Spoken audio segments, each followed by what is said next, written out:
നമുക്ക് വചനത്തിലേക്ക് നോക്കുന്നതിന് മുമ്പായിട്ട് കർത്താവിലേക്ക് നമുക്ക് ഒരു വാക്കുകൂടെ നോക്കി പ്രാർത്ഥിക്കാൻ. സ്നേഹം നിറഞ്ഞ പിതാവേ, യേശുവേ, അവിടുത്തെ നിറഞ്ഞ സാന്നിധ്യത്തിനായിട്ട് ഞങ്ങൾ അങ്ങേ സ്തുതിക്കുന്നു. കർത്താവേ, ദേവാദിദേവൻ രാജാതിരാജാവുമായ കർത്താവ്, ഞങ്ങളെ തേടി വന്ന ആ ദിവ്യ സ്നേഹം, ദിവ്യ മധുര സ്നേഹം, ക്രൂശിൻ്റെ സ്നേഹം, ത്യാഗം സഹിച്ച സ്നേഹം, അതേ കർത്താവ്, ഞങ്ങളെ വീണ്ടെടുത്ത ആ സ്നേഹം, ഉള്ളം കവരുന്ന ആ സ്നേഹത്തിനായിട്ട് ഞങ്ങൾ അങ്ങേ നന്ദി പറയുന്നു, സ്തുതിക്കുന്നു. അവിടുന്ന് കർത്താവേ, ദേവാദിദേവനും രാജാതിരാജാവുമായിരിക്കെ ഈ താണഭൂമിയിൽ കർത്താവേ, ഞങ്ങളുടെ ഇടയിലേക്ക് വരുവാന കർത്താവേ, ഞങ്ങൾക്ക് എന്ത് യോഗ്യതയുള്ളൂ എന്നാ കർത്താവേ, അവിടുത്തെ വലിയ കരുണയിൽ, അവിടുത്തെ വാഗ്ദത്ത പ്രകാരം ഞങ്ങൾ അവിടുത്തെ നാമത്തിനാൽ കർത്താവെ ചേർക്കപ്പെട്ടിരിക്കുന്നതിനാൽ, ഒരുമിച്ച് കൂടിയിരിക്കുന്നതിനായിട്ട് കർത്താവെ, അതിനാൽ കർത്താവെ, അവിടുന്ന് ഞങ്ങളുടെ മധ്യത്തിൽ ഇന്നുള്ളതോർത്ത് ഞങ്ങൾ അങ്ങേ സ്തുതിക്കുന്നു. ഞങ്ങൾ അവിടുത്തെ മുമ്പാകെ ഞങ്ങൾ വീണ് വണങ്ങുന്ന കർത്താവെ, അവിടുത്തെ രക്തത്താൽ ഞങ്ങൾ ഓരോരുത്തരെയും കഴുകണം. ഞങ്ങളിതിനെ സമ്പൂർണ്ണമായിട്ടും താഴ്ത്തി ഏൽപ്പിക്കുന്നു. കർത്താവെ, ഞങ്ങളുടെ ജീവിതത്തിൽ കർത്താവെ എന്തെങ്കിലും കുറവുകൾ കർത്താവെ ഉണ്ടായിട്ട് പോയിട്ടുള്ള കാര്യങ്ങളെല്ലാം കർത്താവെ ഇതെല്ലാം ഏറ്റി പറഞ്ഞ് ഉപേക്ഷിക്കുക. ഞങ്ങൾ ഓരോരുത്തരെയും സഹായിക്കണം. ഒരു നിർമ്മല മനസ്സാക്ഷിയോടെ, നല്ല മനസ്സാക്ഷിയോടെ അവിടുത്തെ മുമ്പാകെ ആയിരിക്കാൻ ഞങ്ങളെ സഹായിക്കണമേ കർത്താവെ. അവിടുത്തെ രക്തത്താൽ ഞങ്ങളെ കഴുകണം, സ്നേഹത്താൽ ഞങ്ങളെ നിറയ്ക്കണം. ഞങ്ങൾക്ക് അവിടുത്തെ ശബ്ദം കേൾക്കണം കർത്താവെ. അവിടുത്തെ ആ ജീവൻ്റെ ശബ്ദം കർത്താവെ, നിത്യജീവൻ്റെ ശബ്ദത്തെ ഞങ്ങളെ കേൾപ്പിക്കണമെന്ന് പ്രാർത്ഥിക്കുന്നു. കർത്താവെ, ആ ശിഷ്യന്മാരുടെ ഹൃദയം അവിടുത്തെ ശബ്ദം കേട്ട് എരിയുമാറാക്കിയതുപോലെ കർത്താവെ, ഞങ്ങളുടെ ഹൃദയങ്ങളും അങ്ങോട്ടുള്ള സ്നേഹത്തിൽ എരിയുവാൻ ഇടയാക്കണമെന്ന് പ്രാർത്ഥിക്കുന്നു. അവിടുത്തെ പുനഃനാമത്തെ മഹത്വപ്പെടുത്തിയായിട്ട് ഞങ്ങൾ കുറയണം കർത്താവെ. അവിടുന്ന് മാത്രം വളരണം, അവിടുത്തെ നാമം മാത്രം മഹത്വപ്പെടണം. എല്ലാ യേശു കർത്താവിൻ്റെ വിലയേറിയ മാതിരിയുള്ള നാമത്തിൽ തന്നെ. ആമീൻ, ആമീൻ. നമ്മളപ്പോൾ യോഹന്നാന്റെ സുവിശേഷം 17-ാം അധ്യായം എൻ്റെ 1-ാമത്തെ വാക്യം, അതിൻ്റെ ഒരു പകുതി വരെ നമ്മൾ ചിന്തിച്ച്. യോഹന്നാന്റെ സുവിശേഷം 17-ാം അധ്യായത്തിൻ്റെ 1-ാമത്തെ വാക്യം, നമുക്ക് അതിൻ്റെ ആ സന്ദർഭവും കാര്യങ്ങളൊക്കെ നമുക്കറിയാം. കർത്താവ് ക്രൂശിക്കപ്പെടുന്നതിൻ്റെ തലേദിവസം രാത്രി തൻ്റെ അരുമ ശിഷ്യന്മാരുമായിട്ട് കർത്താവ്, ആ 12 ശിഷ്യന്മാർ, യൂദാസ് ഉൾപ്പെടെയുള്ള 12 ശിഷ്യന്മാരുമായിട്ടാണ് കർത്താവ് അന്ത്യത്താഴം ഉണ്ണുന്നത്.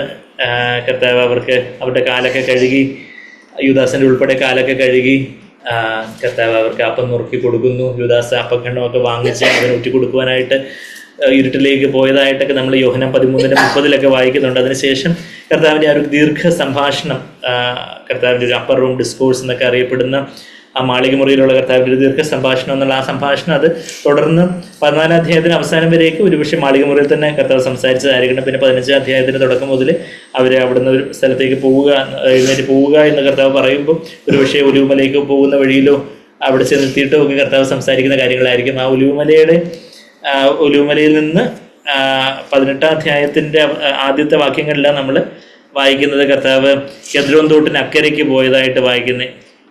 അവിടെയുള്ള തോട്ടം, ഗെത്സമനെ തോട്ടത്തിലേക്ക് കർത്താവ് കയറുന്നതും പിന്നീടുള്ള ആ ഒരു കർത്താവ് വീണ്ടും പിതാവിനോട് പ്രാർത്ഥിക്കുന്ന ഗെത്സമനെ തോട്ടത്തിലെ പ്രാർത്ഥന വിശദമായിട്ട് യോഹന്നാൻ അപ്പോസ്തലൻ അവിടെ എഴുതുന്നില്ല. ആദ്യത്തെ 3 സുവിശേഷങ്ങളിലും, ആദ്യം എഴുതപ്പെട്ട 3 സുവിശേഷങ്ങളായിട്ടുള്ള മത്തായി, മർക്കോസ്, ലൂക്കോസിലെല്ലാം അത് വിശദമായിട്ട് പറഞ്ഞിട്ടുള്ളതുകൊണ്ട് ഒരുപക്ഷെ പരിശുദ്ധാത്മാവ് യോഹന്നാന് ആ ഒരു ഭാരം, അതിനെക്കുറിച്ച് കൂടുതൽ വിശദമാക്കാൻ പരിശുദ്ധാത്മാവ് ഒരു ഭാരം നൽകാത്തതുകൊണ്ട് ആ കാര്യങ്ങൾ ഒന്ന് സൂചിപ്പിച്ചിട്ട് പിന്നീട് കർത്താവിൻ്റെ അറസ്റ്റിനെ കുറിച്ചും കാര്യങ്ങളൊക്കെയാണ് പിന്നീട് നമ്മൾ യോഹന്നാൻ 18-ാം അധ്യായത്തിൽ വായിക്കുന്നത്. അപ്പോൾ കർത്താവ് ഗെത്സമനെ തോട്ടത്തിലേക്ക് പോകുന്നതിന് തൊട്ട് മുമ്പായിട്ട് ആ 16-ാം അധ്യായത്തിന് അവസാനം വരെ കർത്താവിൻ്റെ അപ്പർ റൂം ഡിസ്കോഴ്സ്.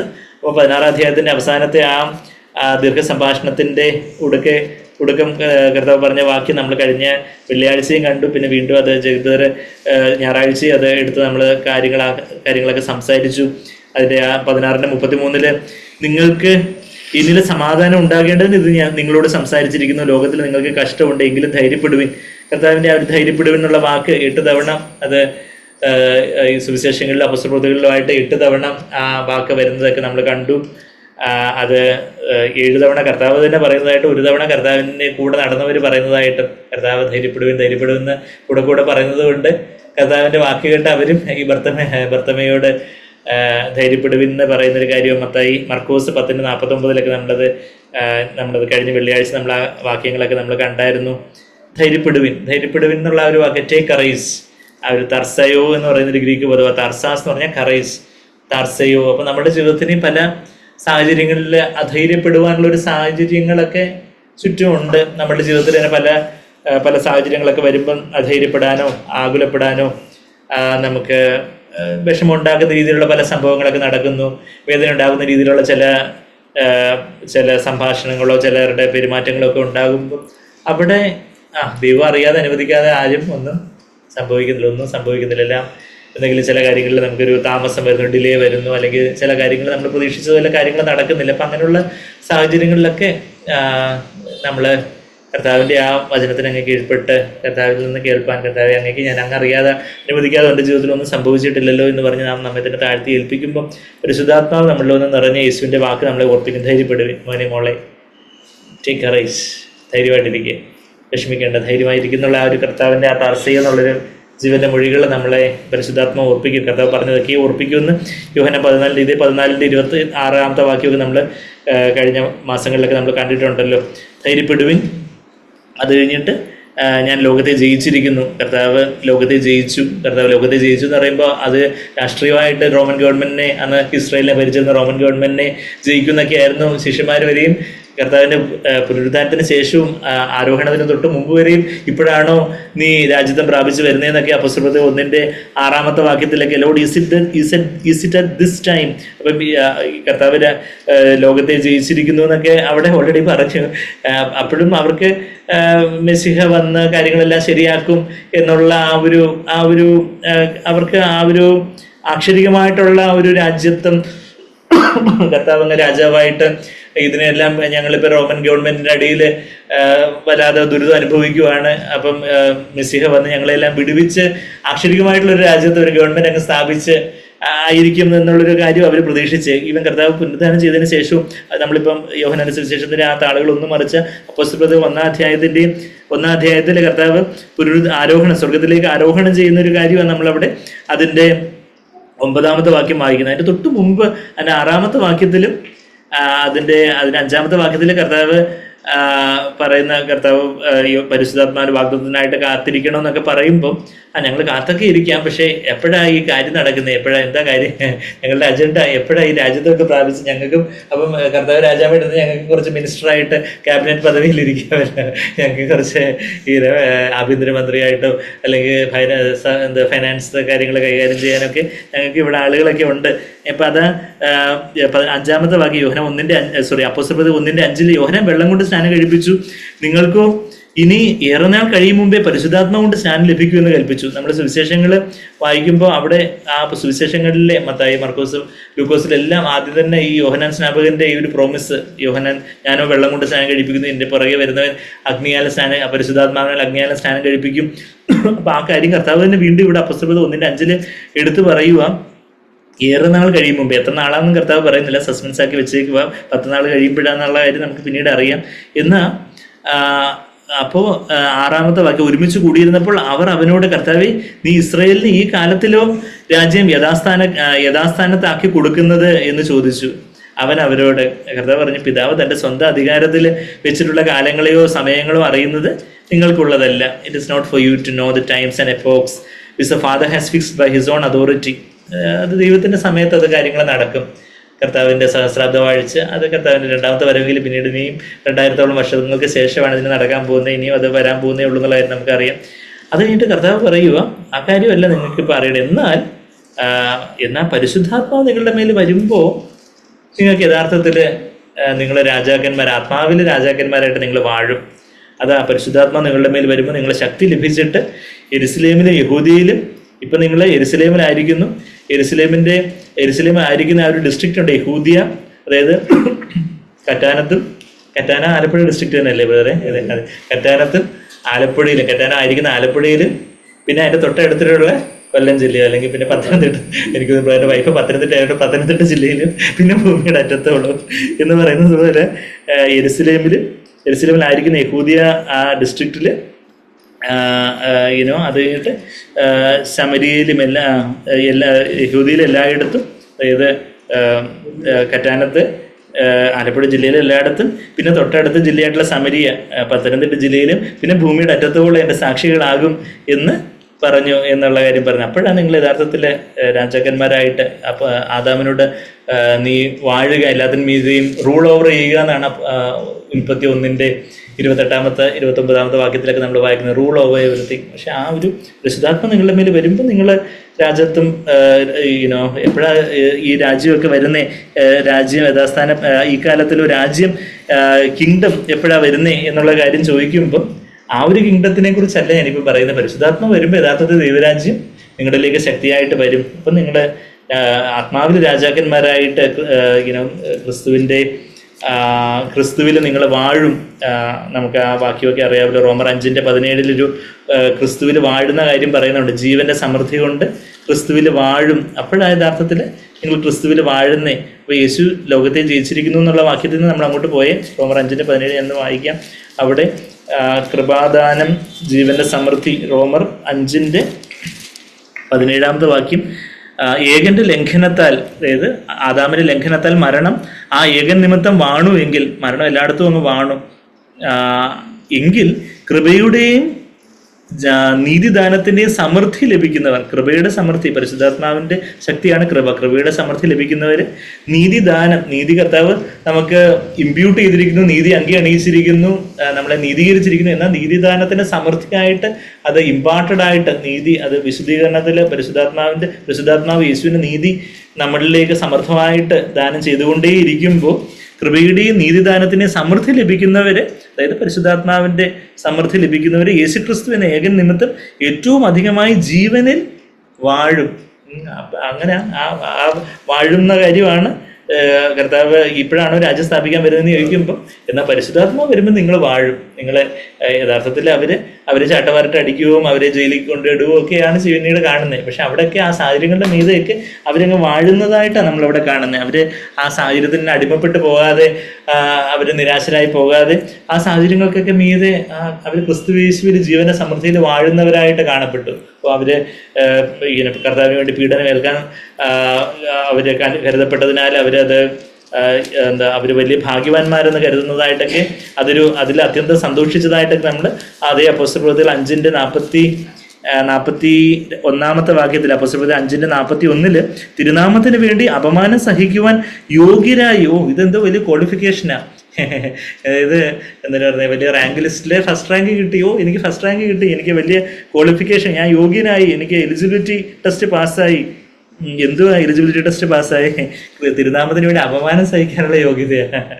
നമുക്കാണെങ്കിൽ ഇപ്പൊ വലിയ IAS റാങ്ക് ലിസ്റ്റിൽ ഞാൻ വന്ന് UPSC എക്സാം എനിക്ക് ഇത്രാമത്തെ റാങ്ക് കിട്ടി, ഞാൻ യോഗ്യനായിട്ട് എനിക്ക് ഭയങ്കര യോഗ്യത നേടി എന്ന് പറയുന്നതിൽ സന്തോഷം എന്ന് പറയുന്നത് പോലെ തിരുനാമത്തിന് വേണ്ടി അത് നമ്മൾ വായിക്കുന്നത് suffer shame for his name. കർത്താവിൻ്റെ നാമത്തിന് വേണ്ടി അപമാനം സഹിക്കുവാൻ, കർത്താവിന് വേണ്ടി ഞാനൊരു സ്റ്റാൻഡ് എടുത്തത് കൊണ്ട് ബാക്കിയുള്ളവർ എന്നെ അപമാനിക്കുന്നു, അവരെന്നെ കളിയാക്കുന്നു, അവരെന്നെ ഒറ്റപ്പെടുത്തുന്നു, അതിനുവേണ്ടി എനിക്ക് കുറച്ച് പ്രയാസങ്ങൾ അനുഭവിക്കുന്നു, ബന്ധുക്കൾ എന്നെ ഒറ്റപ്പെടുത്തുന്നു, നീ ഈ പാരമ്പര്യമൊക്കെ വിട്ട് നീ വെള്ളത്തിൽ മുങ്ങാൻ പോയോണ്ടല്ലേ ഇപ്പം ഇങ്ങനെയൊക്കെ വന്നത്, അല്ലെങ്കിൽ നീ ഇതുപോലെയൊക്കെ നീ വചനം എന്നൊക്കെ പറഞ്ഞ് ഇതുപോലെ ഇറങ്ങി തിരിച്ചുകൊണ്ടല്ലേ ഇപ്പം ഇങ്ങനെയൊക്കെ വന്നതെന്നൊക്കെയുള്ള തിരുനാമത്തിന് വേണ്ടി അപമാനം സഹിക്കുവാൻ യോഗ്യരായി എണ്ണപ്പെടുകയാൽ അവർ സന്തോഷിച്ചും കൊണ്ട് അവർ rejoicing that they had been considered worthy to suffer shame for his name. അങ്ങനെ യോഗ്യരായിട്ട് എണ്ണപ്പെട്ടതിനെ സന്തോഷിച്ചുകൊണ്ട് ന്യായാധിപ സംഘത്തിന് മുമ്പിൽ നിന്ന് പുറപ്പെട്ടു പോയതായിട്ടാണ് അപ്പോൾ പത്രോസിനെ കുറിച്ച് യോഹന്നാനെ കുറിച്ചൊക്കെ നമ്മൾ വാഴുന്നത്. അപ്പം അവർ യഥാർത്ഥത്തിൽ വാഴുന്നവരായിട്ട് ആയിത്തീർന്നു. കർത്താവ് ജയിച്ചതുപോലെ അവരും ജയിച്ചു. അതാ കർത്താവ് പറയുക, ധൈര്യപ്പെടുവിൻ, ഞാൻ ലോകത്തെ ജയിച്ചിരിക്കുന്നു, അതുകൊണ്ട് ഞാൻ ജയിച്ചതുപോലെ നിങ്ങൾക്കും ജയിക്കാൻ, ഞാൻ ജയിച്ചതുപോലെ നിങ്ങളും ജയിക്കുവാണെങ്കിൽ നിങ്ങൾക്കും എൻ്റെ കൂടെ സ്വർഗ്ഗസിംഹാസനത്തിൽ പിതാവിൻ്റെ കൂടെ ഞാൻ ജയിച്ച് പിതാവിൻ്റെ സിംഹാസനത്തിൽ ഇരിക്കുന്നത് പോലെ നിങ്ങൾക്കും എൻ്റെ കൂടെ സിംഹാസനത്തിൽ ഇരിക്കാമെന്നൊക്കെയാണ് വെളിപാട് 3:21. അതും ഏറ്റവും പരിതാപകരമായിട്ടുള്ള സഭയായിട്ടുള്ള ലവദിക്ക സഭയോട് പറയുന്നേ, നിങ്ങളും ഞാൻ ജയിച്ചതുപോലെ ജയിക്കുവാണെങ്കിൽ നിങ്ങൾക്ക് എൻ്റെ കൂടെ കാന്തയായിട്ട് ഇരിക്കാനുള്ള വരം നൽകും എന്നുള്ളൊരു കാര്യമൊക്കെ വെളിപാട് 3:21 നമ്മളത് കഴിഞ്ഞ വെള്ളിയാഴ്ചയും ഞായറാഴ്ചയെല്ലാം നമ്മൾ വീണ്ടും കാണുന്നുണ്ടായിരുന്നു. അത് കഴിഞ്ഞിട്ട് 17ാമത്തെ വാക്യം, ആ 17ാമത്തെ വാക്യത്തിൽ പോകുന്നതിന് മുമ്പായിട്ട് കഴിഞ്ഞ ആഴ്ച ഞാൻ പറഞ്ഞതിലുള്ളൊരു ചെറിയൊരു ക്ലാരിഫിക്കേഷൻ, അതായത് കർത്താവ് ചോദ്യം ചെയ്യുകയില്ല എന്നുള്ളൊരു വാക്ക്, അതിൻ്റെ റെഫറൻസസ് പറഞ്ഞപ്പം ഐറോട്ടാവോ എന്നുള്ളൊരു വാക്ക്, ചോദ്യം ചെയ്യുക എന്നുള്ളൊരു വാക്ക്, പിന്നെ അപേക്ഷിക്കുക, ചോദിക്കുക എന്നുള്ള അർത്ഥത്തിൽ ഐറ്റയോ എന്നുള്ളൊരു വാക്ക്. അപ്പം അതിൽ 16 അധ്യായത്തിൽ, യോഹന്നാൻ 16 അധ്യായത്തിൽ 5 തവണ 1, 2, 3, 4, 5 തവണ ആ ചോദ്യം ചെയ്യുക എന്നുള്ള വാക്ക് വരുന്നതായിട്ട് ഞാൻ പറഞ്ഞു. അത് 26ാമത്തെ വാക്യത്തിൽ ഈ വാക്ക് വരുന്നുണ്ട്. അപ്പോൾ 26ാമത്തെ വാക്യത്തിൽ ഈ 2 വാക്കും വരുന്നുണ്ട്. ഈ ഐറട്ടോ എന്നുള്ള ചോദ്യം ചെയ്യുക എന്നുള്ള വാക്കും വരുന്നുണ്ട്, ചോദിക്കുക എന്നുള്ള വാക്കും വരുന്നുണ്ട്. അതാ 26ാമത്തെ വാക്യത്തിൽ, അതായത് 16-26, അന്ന് നിങ്ങൾ എൻ്റെ നാമത്തിൽ അപേക്ഷിക്കും എന്നുള്ളത് ഐറ്റയോ എന്നുള്ള പദം തന്നെ. എന്നാൽ ഞാൻ നിങ്ങൾക്ക് വേണ്ടി പിതാവിനോട് I will request of the father എന്ന് പറഞ്ഞാൽ അവിടെ ആ ഒരു ഐറട്ടവോ എന്നുള്ള പദം, അപ്പം ആ ഒരു അർത്ഥത്തിൽ അവിടെ ചോദ്യം ചെയ്യുക, റിക്വസ്റ്റ് ഓഫ് എന്നുള്ളൊരു വാക്കും കൂടെ വന്നിട്ടുള്ളതുകൊണ്ട് അവിടെ ചോദ്യം ചെയ്യുക എന്നുള്ള അർത്ഥത്തിലല്ല ആ വാക്ക് ഉപയോഗിച്ചിരിക്കുന്നത്. എന്നാൽ ആ വാക്ക് അവിടെയും വന്നിട്ടുണ്ടെന്നുള്ളതേ ഉള്ളൂ. പിതാവിനോട് അപേക്ഷിക്കുമെന്ന് ഞാൻ പറഞ്ഞില്ല, അപേക്ഷിക്കുമെന്ന് ഞാൻ പറഞ്ഞില്ല. പിതാവിന് നിങ്ങളെ അറിയാവുന്നതുകൊണ്ട്, പിതാവ് നിങ്ങളെ സ്നേഹിക്കുന്നതുകൊണ്ട് നിങ്ങൾക്ക് നേരിട്ട് പിതാവിനോട് ചോദിക്കാമെന്നൊക്കെ കർത്താവ് തുടർന്ന് പറയുന്നൊരു കാര്യം. അപ്പം ആ രണ്ട് വാക്കും ഗ്രീക്കിലെ ആ രണ്ട് വാക്കും ആ വാക്യത്തിൽ വരുന്നുണ്ട്. അപ്പം ഞാൻ കഴിഞ്ഞ ആഴ്ച പറഞ്ഞപ്പം ആദ്യത്തെ റെഫറൻസായിട്ട് നിങ്ങൾ എൻ്റെ നാമത്തിൽ അപേക്ഷിക്കുന്നുള്ളതിന് ചോദ്യം ചെയ്യുക എന്നുള്ള വാക്ക് ഐറട്ടവ എന്നുള്ള വാക്കെന്നാണ് ഞാൻ റെഫർ ചെയ്തത്. പക്ഷെ അവിടെ ശരിക്കും ഐറ്റയോ എന്നുള്ള പദമാണ് വരുന്നത്. രണ്ടാമത്തെ ആ റെഫറൻസിലാണ് പിതാവിനോട് അപേക്ഷിക്കുന്നുള്ളതിലാണ് നമ്മൾ ആ ഐറട്ടവ എന്നുള്ള ചോദ്യം ചെയ്യുക എന്നുള്ള പദം വരുന്നത്. പക്ഷെ അവിടെ റിക്വസ്റ്റ് ഓഫ് ദ ഫാദർ, അവിടെ ഒരു വേറൊരു പ്രൊപ്പോസിഷനും കൂടെ ഒക്കെ ചേർന്ന് അവിടെ വരുന്നത്. അപ്പോൾ അതിൻ്റെ അർത്ഥം ചോദ്യം ചെയ്യുക എന്നുള്ള അർത്ഥത്തിൽ പിതാവിനോട് അപേക്ഷിക്കും എന്ന അർത്ഥത്തിൽ അവിടെ വരുന്നത് എന്നുള്ളൊരു കാര്യം ഞാൻ ക്ലാരിഫൈ ചെയ്യാമെന്ന് വിചാരിച്ചു. പിന്നെ നമ്മൾ 17-ാം അധ്യായത്തിലേക്ക് നമുക്കപ്പം ധൈര്യപ്പെട്ടുകൊണ്ട് 17-ാം അധ്യായത്തിലേക്ക് പോകാം. 17-ാം അധ്യായത്തിൽ കർത്താവ് ധൈര്യപ്പെടും എന്നുള്ള വാക്ക് അതൊരു തർസയോ എന്നുള്ള ഒരു നമുക്ക് നമ്മളുടെ ബുദ്ധിയിലുള്ള ഒരു അറിവായിട്ടിരിക്കേണ്ട കാര്യമല്ല, മറിച്ച് നമ്മുടെ ജീവിതത്തിലെ പല സാഹചര്യങ്ങളിൽ നമുക്ക് ധൈര്യം പോയി പോവുകയാണെങ്കിൽ അതിൻ്റെ അർത്ഥം എന്താ, നമുക്കതൊരു വെളിപ്പാടായിട്ട് ലഭിച്ചിട്ടില്ല, നമുക്കൊരു അറിവായിട്ടുണ്ട്. എന്നാൽ പല സാഹചര്യങ്ങൾ വരുമ്പോൾ അവിടെ നമുക്കൊരു മടുപ്പും ഒരു കയ്പും വിരോധവും വിദ്വേഷവും മുറുമുറുപ്പും പരാതിയും പെറുപെറുപ്പും വല്ലാതെ ആശങ്കയും ആകുലതയും അങ്ങനെയൊക്കെ പല കാര്യങ്ങൾ നമ്മളിലേക്ക് വരുവാണെങ്കിൽ കർത്താവെ എനിക്ക് അവിടുത്തെ ആ വാക്കുകൾ ഒരു ജീവനായിട്ട് പുതുമന്നയായിട്ട് അത് കർത്താവെ പൊൻകലശത്തിലെ അതിവിശുദ്ധ സ്ഥലത്ത് ഫ്രഷായിട്ട് എപ്പോഴും ഇരുന്ന് മന്നയായിട്ട് എനിക്ക് ആ വാക്ക് കേൾക്കണം. ധൈര്യപ്പെടുവിന്ന് യേശു കർത്താവ് എന്നോട് പറയുന്നൊരു വാക്കായിട്ട് എനിക്ക് കേൾക്കണം. നമുക്ക് കർത്താവിനോട് തന്നെ ചോദിക്കണം, കർത്താവെ അവിടുത്തെ ശബ്ദം എനിക്ക് കേൾക്കണം. കർത്താവ് പറയും ധൈര്യപ്പെടുവിൻ മോനെ മോളെ എന്ന് കർത്താവ് പറയുന്ന ആ ഒരു ശബ്ദം നമ്മുടെ ഓമന പേര് ചൊല്ലി വിളിച്ച് ധൈര്യപ്പെടുവിന്ന് പറയുന്ന കർത്താവ് നമ്മളെ ഓമന പേര് ചൊല്ലി വിളിച്ച് കർത്താവ് നമ്മളെ ഓമന പേര് ചൊല്ലി വിളിച്ചെന്നുള്ള ആ വാക്യം മോള് സിസ്റ്റർ എപ്പോഴും റെഫറൻസ് ആയിട്ട് പറയുന്ന വാക്യം യെശയ്യാവ് 45-ന്റെ 3-4 വാക്യങ്ങൾ നമ്മളത് കാണുന്നത്. He has called me by our name, നമ്മളുടെ ഓമന പേര് ചൊല്ലി വിളിച്ച ആ ഒരു കർത്താവ് ധൈര്യപ്പെടുവിന്ന് നമ്മളോട് പറയുന്നൊരു കർത്താവ്. ഞാൻ ലോകത്തെ ജയിച്ചിരിക്കുന്നു. ഈ ലോകത്തെ ജയിച്ചിരിക്കുന്ന പറയുമ്പോൾ രാഷ്ട്രീയമായിട്ട് ലോകത്തെ ജയിച്ചതല്ല, മറിച്ച് ലോകവ്യവസ്ഥ, കൺമോഹൻ ജഡമോഹൻ ജീവനത്തിന്റെ പ്രതാപം ആകുന്ന ലോകവ്യവസ്ഥയെന്ന് ഇതേ യോഹന്നാന്റെ ലേഖനം 2:16 പറയുന്ന കാര്യം അറിയാം. ആ ഒരു കൺമോഹൻ ജഡമോഹൻ ജീവനത്തിന്റെ പ്രതാപമാകുന്ന ലോകവ്യവസ്ഥ, കൺമോഹം എന്ന് പറഞ്ഞാൽ കാണുന്ന കാര്യങ്ങളെല്ലാം, അതായത് പണം കൊണ്ട് വാങ്ങിക്കാൻ പറ്റുന്ന കാര്യങ്ങളാണ് കൺമോഹം. ജഡമോഹം എന്ന് പറഞ്ഞാൽ ഭൗതിക സുഖങ്ങൾ, ഭോഗസുഖങ്ങൾ, അങ്ങനെയുള്ള ജഡിക സുഖങ്ങൾ, അത് ജഡമോഹം. പിന്നെ ജീവനത്തിന്റെ പ്രതാപം എന്ന് പറഞ്ഞാൽ സെൽഫ്, മണി, ഓണ, പ്ലഷേഴ്സ്, നമ്മളെപ്പോഴും പറയുന്നത് ഓണ, അതാ ജീവനത്തിന്റെ പ്രതാപം, മനുഷ്യൻ ആനന്ദം ഇടുന്ന കാര്യം, സെൽഫ്, സ്വയം, അങ്ങനെയൊക്കെയുള്ള ആ ലോകവ്യവസ്ഥ, അതാണ് അതിനെല്ലാം ജയിച്ച കർത്താവ്. ആ വെള്ളത്തിന് മീതെ നടന്നതുപോലെ വെള്ളമാകുന്ന വെള്ളം അത് ലോകത്തെ സൂചിപ്പിക്കുന്ന കാര്യമായിട്ട്, ലോകജാതികളെ സൂചിപ്പിക്കുന്ന കാര്യമായിട്ടൊക്കെ നമ്മൾ വെളിപ്പാട് 17-15 നമ്മൾ വായിക്കുന്നുണ്ട്. അപ്പോൾ ആ വെള്ളത്തിന് മീതെയാണ് കർത്താവ് നടന്നത്. അപ്പം നമ്മളെയും പത്രോസിനെ പോലെ വെള്ളത്തിന് മീതെ നടക്കാൻ ഞാൻ ജയിച്ചതുപോലെ നിങ്ങൾക്ക് ജയിക്കാം. അത് കഴിഞ്ഞിട്ട് കർത്താവ് സ്വർഗത്തെങ്കിലേക്ക് നോക്കി പ്രാർത്ഥിക്കുന്ന ഒരു കാര്യം, ആ സ്വർഗത്തെങ്കിലേക്ക് നോക്കി എന്നുള്ളൊരു കാര്യമൊക്കെ നമ്മൾ കഴിഞ്ഞ ആഴ്ച എൻ്റെ പല റെഫറൻസ് കർത്താവ് തന്നെ ആ ഉയരത്തിലേക്ക് നോക്കുന്ന ഒരു കാര്യം, ലിഫ്റ്റഡ് അപ്പ് എന്നുള്ള ഒരു വാക്ക്, കർത്താവ് ആ കണ്ണുയർത്തി നോക്കി എന്നുള്ളൊരു പദപ്രയോഗം നമ്മൾ 4:35 കണ്ടു. കണ്ണുയർത്തി, ആ കർത്താവ് കണ്ണുയർത്തി നോക്കിയതായിട്ട് അവിടെ എന്താ പറയുന്നത്, കൊയ്ത്ത് വളരെയധികം ഉണ്ട്. ഇന്ന് നമ്മൾ കണ്ണുയർത്തി നോക്കുവാണെങ്കിൽ നമ്മുടെ ചുറ്റുമുള്ള നമ്മുടെ അയൽവക്കത്തുകാർ, നമ്മുടെ സുഹൃത്തുക്കള്, നമ്മുടെ ബന്ധുക്കള്, നമ്മൾ ചിലപ്പം വഴിയരികിലോ റോഡിലോ കാറിലോ ഷോപ്പിലോ ഒക്കെ കാണുന്ന അനേകരെ കാണുമ്പം കൊയ്ത്ത് വളരെയധികം ഉണ്ട്. അനേകരിലേക്ക് ദൈവവചനം എത്തിക്കാനുള്ള ഒരു എന്തെങ്കിലുമൊക്കെ പല ഓപ്പർച്യൂണിറ്റീസും കാര്യങ്ങളും ഒക്കെ കിട്ടുമ്പം ദൈവമേ കൊയ്ത്ത് വളരെയധികം ഉണ്ട്. അനേകരിലേക്ക് കർത്താവേ അവിടുത്തെ വചനം, അവിടുത്തെ മായമില്ലാത്ത വചനം എത്തിച്ചേരണം. കൊയ്ത്ത് വളരെയധികം ഉണ്ട്. കണ്ണുയർത്തി നോക്കുമ്പം കൊയ്ത്ത് വളരെയധികം ഉണ്ട് എന്നുള്ളൊരു കാര്യം കാണുവാൻ കർത്താവ് കാണുന്നത് പോലെ അനേകരെ കർത്താവെ അവിടുത്തെ ആശ്വാസ വചനം കൊണ്ട് ധൈര്യപ്പെടുത്തേണ്ടതുണ്ട്. അനേകരെ കർത്താവെ പദ്യവചനം കൊണ്ട് കർത്താവെ ശാസിച്ച് ബലപ്പെടുത്തി കർത്താവെ അവരെ ഉറപ്പിച്ച് നിർത്തേണ്ടതായിട്ടുണ്ട്.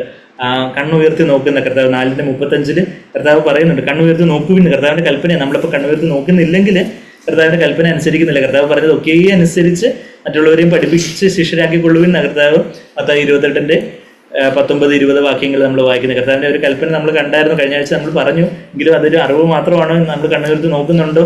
4:19 കർത്താവ് യോഹന്നാൻ 4:35 കർത്താവിന്റെ കൽപ്പന അവിടെ പറയുക, ഇനി 4 മാസം കഴിഞ്ഞിട്ട് കൊയ്ത്ത് വരുന്നു എന്ന് നിങ്ങൾ പറയുന്നു.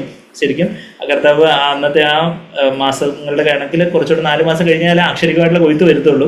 എന്നാൽ നിങ്ങളതാ പറയുന്നത്. പക്ഷെ ഞാൻ പറയുന്നത് ആത്മീയമായിട്ടാണ്. നിങ്ങൾ തലപൊക്കി നോക്കിയാൽ നിലങ്ങൾ ഇപ്പോൾ തന്നെ കൊയ്ത്ത് വെളുത്തിരിക്കുന്നത് കാണും എന്ന് ഞാൻ നിങ്ങളോട് പറയുന്നു. Behold I say to you, തലപൊക്കി നോക്കിയാൽ എന്നും പറഞ്ഞ് മലയാളത്തിൽ അങ്ങനെ ട്രാൻസ്ലേറ്റ് ചെയ്തിരിക്കുന്നത്. ഇംഗ്ലീഷിൽ അതൊരു കമാൻഡ്മെന്റ് ആയിട്ടാണ്. Behold I say to you, lift up your eyes and look on the fields that they are white for harvest. കർത്താവിന്റെ കമാൻഡ്മെന്റ് ആയിട്ടാണ് ഇംഗ്ലീഷിൽ എഴുതിയിരിക്കുന്നത്. മലയാളത്തിൽ തലപൊക്കി നോക്കിയാൽ എന്നങ്ങ് പറഞ്ഞ് കുറച്ചൊരു ആയിപ്പോയി. പക്ഷെ തലപൊക്കി നോക്കുവിൻ, അപ്പോൾ നിലങ്ങൾ ഇപ്പോൾ തന്നെ കൊയ്ത്തിന് വെളുത്തിരിക്കുന്നത് കാണും. യുനോ തലപൊക്കി നോക്കുവിൻ, നിലങ്ങൾ ഇപ്പോൾ തന്നെ കൊയ്ത്ത് വെളുത്തിരിക്കുന്നത് നിങ്ങൾ കാണുവിൻ എന്ന് ഞാൻ നിങ്ങളോട് പറയുന്നു എന്നാണ് ഇംഗ്ലീഷിലെ ട്രാൻസ്ലേഷൻ വെച്ച് നോക്കുവാണെങ്കിൽ അങ്ങനെ പറയണ്ടേ. അത് കർത്താവിൻ്റെ കമാൻഡ്മെന്റ് ആയിട്ട് നമ്മളവിടെ കാണുന്നത്. Behold I say to you, കർത്താവ് പറയുക, ഞാൻ നിങ്ങളോട് പറയുക. കർത്താവിൻ്റെ ശിഷ്യന്മാരോട് അവിടെ ശമരിയ പട്ടണത്തിൽ വെച്ച് പറയുക, ശമരിക്കാരത്തിയോട് സംസാരിച്ചതിന് ശേഷം പറയുക, എൻ്റെ ആഹാരം അവിടുത്തെ വചനം ഭക്ഷിക്കുന്നതാണ്. അതിൻ്റെ തൊട്ട് മുമ്പേ പറയുന്ന ഒരു വാക്യം നമ്മൾ ഈ ഒരു യോഹന്നാൻ 17 വരുമ്പോഴും നമ്മൾ ആ വാക്യത്തിലേക്ക് ഇനിയും വരേണ്ടതുണ്ട്. യോഹന്നാൻ 4:34 എന്നെ അയച്ചവൻ്റെ ഇഷ്ടം ചെയ്ത് അവൻ്റെ പ്രവൃത്തി തികയ്ക്കുന്നത് തന്നെയാണ് എൻ്റെ ആഹാരം. ആ പ്രവൃത്തി തികയ്ക്കണം. ഇനിയും കർത്താവ് എന്നിലൂടെയും ചെയ്യാനുള്ള കാര്യങ്ങളൊക്കെ ചെയ്തങ്ങ് തീർക്കണം. ആ പ്രവൃത്തി തികയ്ക്കണം. നോക്ക്, ഇനിയും ഒത്തിരി ഉണ്ട്. ഒത്തിരി പേര് ഇനിയും കർത്താവിലേക്ക്, ഈ ദിവ്യരാജ്യത്തിലേക്ക് ചേർക്കാനായിട്ടുണ്ട്. നിങ്ങൾ കണ്ണുയർത്ത് നോക്കൂ. Lift up your ice. നമ്മുടെ പരിശുദ്ധാത്മാവിൻ്റെ ഐസാൽവ്, ആ ഒരു കണ്ണിന് ലേപം വാങ്ങിക്കണമെന്ന് ലബോദിക്ക് മൂപ്പനോട് അവിടെ വെളിപാട് 3:18 വാക്യത്തിൽ നമ്മൾ വായിക്കുന്നുണ്ട്. അവൻ അന്ധനായിട്ടിരിക്കും, അതുകൊണ്ട് കണ്ണിന് കുറച്ച് ഐ ഓയിൻമെന്റ് ഒക്കെ പെരട്ടിക്കും. കാഴ്ചക്ക് കുറച്ച് പ്രോബ്ലം ഉണ്ട്. ഓഫ്താൽമോളജിസ്റ്റ് പറയും കോർണിയൽ അൾസർ, അപ്പം അതുകൊണ്ട് 3 നേരം ഐ ഓയിൻമെന്റ് പെരട്ടിക്കണം എന്ന് പറയുന്നത് പോലെ കർത്താവ് പറയുവാണ്, നീ അന്ധനും കുരുടനും, നീ കുരുടനും നഗ്നനും അരിഷ്ടനുമായിട്ടൊക്കെ ഇരിക്കുക. വെളിപാട് 3:17 എന്ന്. അതുകൊണ്ട് ഡയഗ്നോസിസ് ഇതാ. അതുകൊണ്ട് ട്രീറ്റ്മെന്റ് RX എന്നിട്ട് ട്രീറ്റ്മെന്റ് ഇങ്ങനെ ഡോക്ടർ ഇങ്ങനെ ടോബ്രാമൈസിൻ ഐ ഓയിൻമെന്റ് എഴുതുന്നതാണ് കർത്താവ് പറയുക. പരിശുദ്ധാത്മാവിന്റെ കണ്ണിന്റെ ലേപം വാങ്ങിക്കണം. പരിശുദ്ധാത്മാവ് നമ്മളെ അത് കർത്താവിൽ നിന്ന് വാങ്ങിക്കണം. അതിന്റെ വില എന്താണെന്ന് ചോദിച്ചാൽ നമ്മുടെ സ്വയജീവൻ, അതിന്റെ വില നമ്മുടെ സ്വന്തം ഇഷ്ടം. കർത്താവ് ഇത് ഇഷ്ടം പോലെയല്ല, അവിടുത്തെ ഇഷ്ടം പോലെ എന്ന് പറഞ്ഞാൽ ഞാൻ എന്നെ തന്നെ താഴ്ത്തി ഏൽപ്പിക്കുമ്പം പരിശുദ്ധാത്മാവിനെ നിറയ്ക്കുമ്പം അവിടെ പരിശുദ്ധാത്മാവിന്റെ കണ്ണിനൊരു ലേപം തരും. അപ്പം നമുക്ക് ബാക്കിയുള്ളവരെ കാണുമ്പോൾ കർത്താവിലേക്ക് ഓൾറെഡി വന്നിട്ടുള്ള ആൾക്കാർ ഇനിയും കർത്താവിലെ പറക്കേണ്ടതായിട്ടുണ്ട്. അവര് പലപ്പോഴും കർത്താവ് ചത്തതിനൊക്കെ ജീവിച്ചിരിക്കലും മീറ്റിങ്ങിലൊക്കെ കയറുന്നുണ്ടോ, മീറ്റിംഗ് തുടങ്ങി കയറി എന്നൊക്കെ പറഞ്ഞ് ഈ പണ്ട് ഈ ബസ് സ്റ്റാൻഡിലൊക്കെ ചെല്ലുമ്പോൾ ചിലർ ഈ ബസ്സിൽ കയറാൻ വേണ്ടി കയറി എന്ന് പറഞ്ഞ് ഈ കോഴിക്കോടൊക്കെ ഉള്ള ബസ് ഞങ്ങളവിടെ കണ്ണൂരായിരിക്കുമ്പോഴേ കൂടുതൽ ഇങ്ങനെ കണ്ടിട്ട്. ഇവിടെയൊക്കെ അങ്ങനെ അവിടെ പ്രൈവറ്റ് ബസ് സ്റ്റാൻഡിൽ അവിടെ ഞങ്ങൾ പരിഹാരത്ത് നിന്ന് കണ്ണൂരൊക്കെ ബസ് സ്റ്റാൻഡ് കൂത്തുപറമ്പിലേക്ക് പോകുമ്പോൾ കയറി അവരുടെ ഒരു പ്രത്യേക ഒരു ഭാഷാശൈലിയുണ്ട്. കയറി എന്ന് പറഞ്ഞത് അപ്പോൾ എങ്ങനെയെങ്കിലുമൊക്കെ ബസ് പിടിച്ച് കയറ്റുന്ന പോലെ എങ്ങനെയൊക്കെ മീറ്റിംഗ് തുടങ്ങി ഓൺലൈനായിട്ട് എങ്ങനെ കയറും, ഓഫ്ലൈനായിട്ട് വന്നില്ല. അപ്പം അങ്ങനെയൊക്കെ കയറ്റേണ്ടൊക്കെ ആവശ്യമുണ്ട് കർത്താവെ. പക്ഷേ എങ്കിലും സാരമില്ല, അവരെങ്ങനെയെങ്കിലുമൊക്കെ കർത്താവെ കുറച്ച് ചിലപ്പം പല സാഹചര്യങ്ങളുണ്ട്, അവർ മറക്കുന്നതായിരിക്കും. സാരമില്ല, ചിലപ്പം മീറ്റിങ്ങിന് വന്നില്ല, അവിടെ തന്നെ ഉണ്ടോ, എന്താ പറ്റിയേ, എന്താ വരാഞ്ഞത്, അപ്പം മനസ്സ് ചോദിക്കുമ്പോഴേ അന്ന് ഞാൻ ജോലിക്ക് പോയി, ഞായറാഴ്ച ആയിട്ടും ജോലിക്ക് പോയോ, അപ്പം ഞായറാഴ്ച ആകുമ്പോഴും വേറെ ഓരോ കമ്മിറ്റ്മെൻ്റ് ആയിട്ട് പോയോ, സാരമില്ല. അപ്പം കർത്താവെ എനിക്ക് അങ്ങ് കാണുന്നത് പോലെ കർത്താവ് എൻ്റെ കൂട്ടു സഹോദരങ്ങളെ, എൻ്റെ സഭയിൽ എനിക്ക് അങ്ങ് തന്നിട്ടുള്ള കൂട്ടു സഹോദരങ്ങളെ കാണണം. അതുകൊണ്ട് കർത്താവ് അവർക്ക് വേണ്ടി ഒരു ഭാരത്തോടെ എനിക്ക് പ്രാർത്ഥിക്കണം, അവർ വിളിച്ച് ഉത്സാഹിപ്പിക്കണം. കർത്താവെ അങ്ങ് കാണുന്ന പോലെ ഇനി വിശ്വാസത്തിലേക്ക് വരാനിരിക്കുന്നവർ ഇനി എത്രയോ പേരുണ്ട്.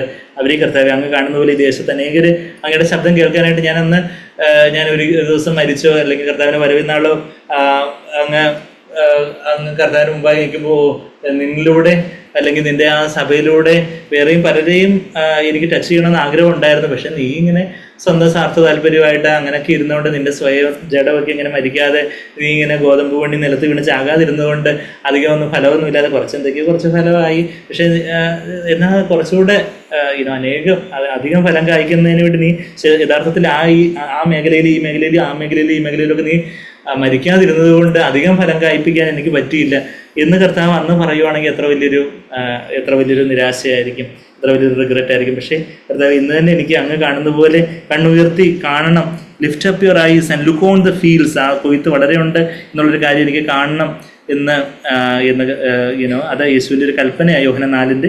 അപ്പോൾ കണ്ണുയർത്തി നമ്മളിവിടെ എവിടുന്നാണ് പോയെന്ന് വെച്ചാൽ യോഹന്നാൻ 17:1 കർത്താവ് സ്വർഗത്തിലേക്ക്, യേശു സ്വർഗത്തിലേക്ക് നോക്കി. ആ നോക്കി എന്നുള്ള വാക്ക് എപ്പൈറോ എന്നുള്ളൊരു വാക്കാണ്. എപ്പി എന്ന് പറഞ്ഞാൽ മുകളിൽ, ഐറോ എന്ന് പറഞ്ഞാൽ നോക്കുക, കണ്ണുയർത്തി നോക്കി എന്ന. അതായത് ആ സ്വർഗത്തിലേക്ക് കർത്താവ് കണ്ണുയർത്തി നോക്കിയത് കർത്താവിൻ്റെ അതിൽ കൂടെയുള്ളൊരു ശീലമായിരുന്നു. എപ്പോഴെങ്കിലും സാഗ്ബർ പറഞ്ഞിട്ടുണ്ട്, ആശുപത്രി കിടക്കില്ല പിന്നെ കണ്ണുയർത്തി നോക്കാനേ പറ്റത്തുള്ളൂ. ചില ഈ ഡോക്ടർമാരും നഴ്സുമാരും എല്ലായിടത്തും കയ്യിലും കാലിലും എല്ലാം സിറിഞ്ചും സൂചിയും ട്യൂബും അതെല്ലാം കൂടി ഇട്ടേക്കുന്നുണ്ട്. പിന്നെ മുകളിലോട്ട് മാത്രമേ നോക്കാനൊക്കത്തുള്ളൂ. പക്ഷെ വേറെ എവിടെയും നമ്മൾ സാധാരണ രീതിയിൽ മുകളിലോട്ട് നോക്കുന്നില്ലെങ്കിൽ ചിലപ്പോൾ ജീവിതത്തിൽ നമ്മുടെ ആശുപത്രി കിടക്കെ കിടത്തേണ്ടി വരും. അപ്പോൾ അങ്ങനെയെങ്കിലും മുകളിലേക്ക് നോക്കുമല്ലോ എന്ന് വിചാരിച്ച്. അപ്പോൾ അങ്ങനെ നോക്കാൻ ഇടവരുത്താതെ കർത്താവ് എപ്പോഴും കണ്ണുയർത്തി, എപ്പോഴും ആത്മീയമായിട്ട് പറയുമ്പോൾ കർത്താവ് എപ്പോഴും കണ്ണുയർത്തി പിതാവിനെ നോക്കിക്കൊണ്ടേ ഇരുന്നത് കൊണ്ട് കർത്താവിനെ ഈ പിതാവ് കണ്ടതുപോലെ കാര്യങ്ങളെ കാണാൻ പറ്റും. അപ്പം 4:35 നമ്മൾ കണ്ട്. ഇവൻ യോഹന്നാൻ 6:5 അവിടെ പുരുഷാരത്തെ കർത്താവ് കണ്ടു എന്ന് പറയുന്നത് കണ്ണുയർത്തി നോക്കി എന്നാണ് അവിടെ യഥാർത്ഥത്തിൽ ട്രാൻസ്ലേറ്റ് ചെയ്യേണ്ടത്. 6:5 എന്ന് പറയുമ്പോൾ നമുക്ക് ഓർക്കാൻ, ഇപ്പോൾ ഓറഞ്ച് നമുക്ക് അറിയാമല്ലോ. യോഹന്നാൻ 6:5 എന്ന് പറയുന്നത് എന്താ, അതിൻ്റെ 6-ാം അധ്യായത്തിൻ്റെ 5-ാമത്തെ വാക്യത്തിൽ therefore Jesus lifting up his eyes and seeing that a large crowd was coming to him. മനുഷ്യരെ കാണുമ്പോൾ ഇന്ന് ഒത്തിരി പാസ്റ്റർമാരെന്ന് പറയുന്ന ആൾക്കാർക്കൊക്കെ ഒത്തിരി പേരെ കാണുമ്പോൾ സ്തോത്ര കാഴ്ചപ്പെട്ടി അത് പാസ്റ്റർ കൊണ്ട് ചെയ്യണം, ഒരു പാട്ടും കൂടെ പാടാം. എല്ലാവർക്കും അങ്ങ് ചെന്നില്ല ബാങ്ക്, അതുകൊണ്ട് ഒരു പാട്ടും കൂടെ പാടി വലിയ ക്രൗഡ് വന്നിട്ടുണ്ട്. അപ്പോൾ അതുകൊണ്ട് അത്രയും കൂടെ പേരുടെ ഇന്ന് സ്തോത്ര കാഴ്ചപ്പെട്ടി പിരിക്കാവുന്ന പലർക്കും ഉള്ള ചിന്ത. എന്നാൽ കർത്താവ് വലിയൊരു പുരുഷാരം തന്നെ അടുക്കൽ വരുന്നത് കണ്ടിട്ട് എന്നുള്ള ആ ട്രാൻസ്ലേഷൻ അത്രങ്ങ് പോരാ, കണ്ണുയർത്തി നോക്കിയിട്ടെന്ന് വേണം അവിടെ ട്രാൻസ്ലേറ്റ്. പൈറോ എന്നുള്ള വാക്കാണ്. Jesus lifting up his eyes എന്ന് NASB ട്രാൻസ്ലേറ്റ് ചെയ്യുന്നത്. And seeing A large crowd. കർത്താവ് കണ്ണുയർത്തി നോക്കി, പിതാവ് കാണുന്നതുപോലെ കണ്ടതുകൊണ്ട് കർത്താവ് അവരോട് മനസ്സലിവ് തോന്നി, അവരെ ഒത്തിരി കാര്യങ്ങൾ പഠിപ്പിക്കുന്നതും പിന്നെ പഠിപ്പിക്കുന്ന കാര്യമൊക്കെ നമ്മൾ മർക്കോസ് 6:34-36 നമ്മൾ കാണുന്നുണ്ട്. കർത്താവ് അനേക കാര്യങ്ങൾ അവരെ ടീച്ച് ചെയ്തു. അത് കഴിഞ്ഞിട്ട് പിന്നെ അവർക്ക് വേണ്ടുന്ന ഭക്ഷണമൊക്കെ കൊടുത്ത് 5 കൊണ്ട് 5000-ത്തിലേറെ പേരെ പോഷിപ്പിക്കുന്ന കാര്യമൊക്കെ നമ്മളവിടെ യോഹന്നാൻ 6-ാം അധ്യായത്തിൽ കാണുന്നൊരു കാര്യം. അപ്പം കണ്ണുയർത്തി കർത്താവ് നോക്കുന്ന കാര്യം കണ്ടു. പിന്നെ നമ്മൾ ലൂക്കോസ് 21-28 ഞാൻ വീണ്ടും പോകുന്നില്ല, നമ്മൾ കഴിഞ്ഞ ആഴ്ച ആ കാര്യങ്ങൾ കണ്ടതാ. ഇങ്ങനെയുള്ള പല പ്രകൃതിയിലുള്ള പല സംഭവ വികാസങ്ങളും സമുദ്രത്തിൻ്റെ ഉളങ്ങളും കാര്യങ്ങളും ഒക്കെ നമ്മളിപ്പോൾ വയനാട് ദുരന്തവും അതുപോലുള്ള പല ഇന്നും ഭൂചലനത്തിൻ്റെ കാര്യമൊക്കെ കേൾക്കുമ്പോൾ അങ്ങനെയുള്ള പല കാര്യങ്ങളുമൊക്കെ പ്രകൃതിയിലുള്ള പല കാര്യങ്ങളുമൊക്കെ കാണുമ്പോൾ കർത്താവിൻ്റെ വരവിനാട് അടുത്തു, നിങ്ങളുടെ വീണ്ടെടുപ്പ് അടുത്തു എന്നുള്ളൊരു കാര്യം അറിഞ്ഞ് ഇതൊക്കെ ആരംഭിച്ച് തുടങ്ങുമ്പോൾ തന്നെ നിങ്ങൾ നിവർന്ന് സ്ട്രെയിറ്റൻ അപ്പ് ചെയ്ത് കർത്താവിന് വേണ്ടി നിങ്ങളുടെ സ്റ്റാൻഡൊക്കെ ഒന്നുകൂടെ ഉറപ്പിച്ച് സ്ട്രെയിറ്റൻ അപ്പ് ചെയ്ത് സ്പൈനൊക്കെ ഒന്ന് നേരെ വെച്ച് കണ്ണുയർത്തി നോക്കണം എന്നുള്ള കാര്യം. സഭയായിട്ട് നമ്മൾ തലയുയർത്തി നോക്കണം, നമ്മുടെ കുടുംബങ്ങളായിട്ട് നമ്മൾ വ്യക്തിപരമായിട്ട് കണ്ണുയർത്തി നോക്കണം എന്നുള്ളൊരു കാര്യമൊക്കെ കണ്ടു. അപ്പം നമ്മൾ ആ 3 റെഫറൻസ് നമ്മൾ കഴിഞ്ഞ ആഴ്ച കണ്ടായിരുന്നു.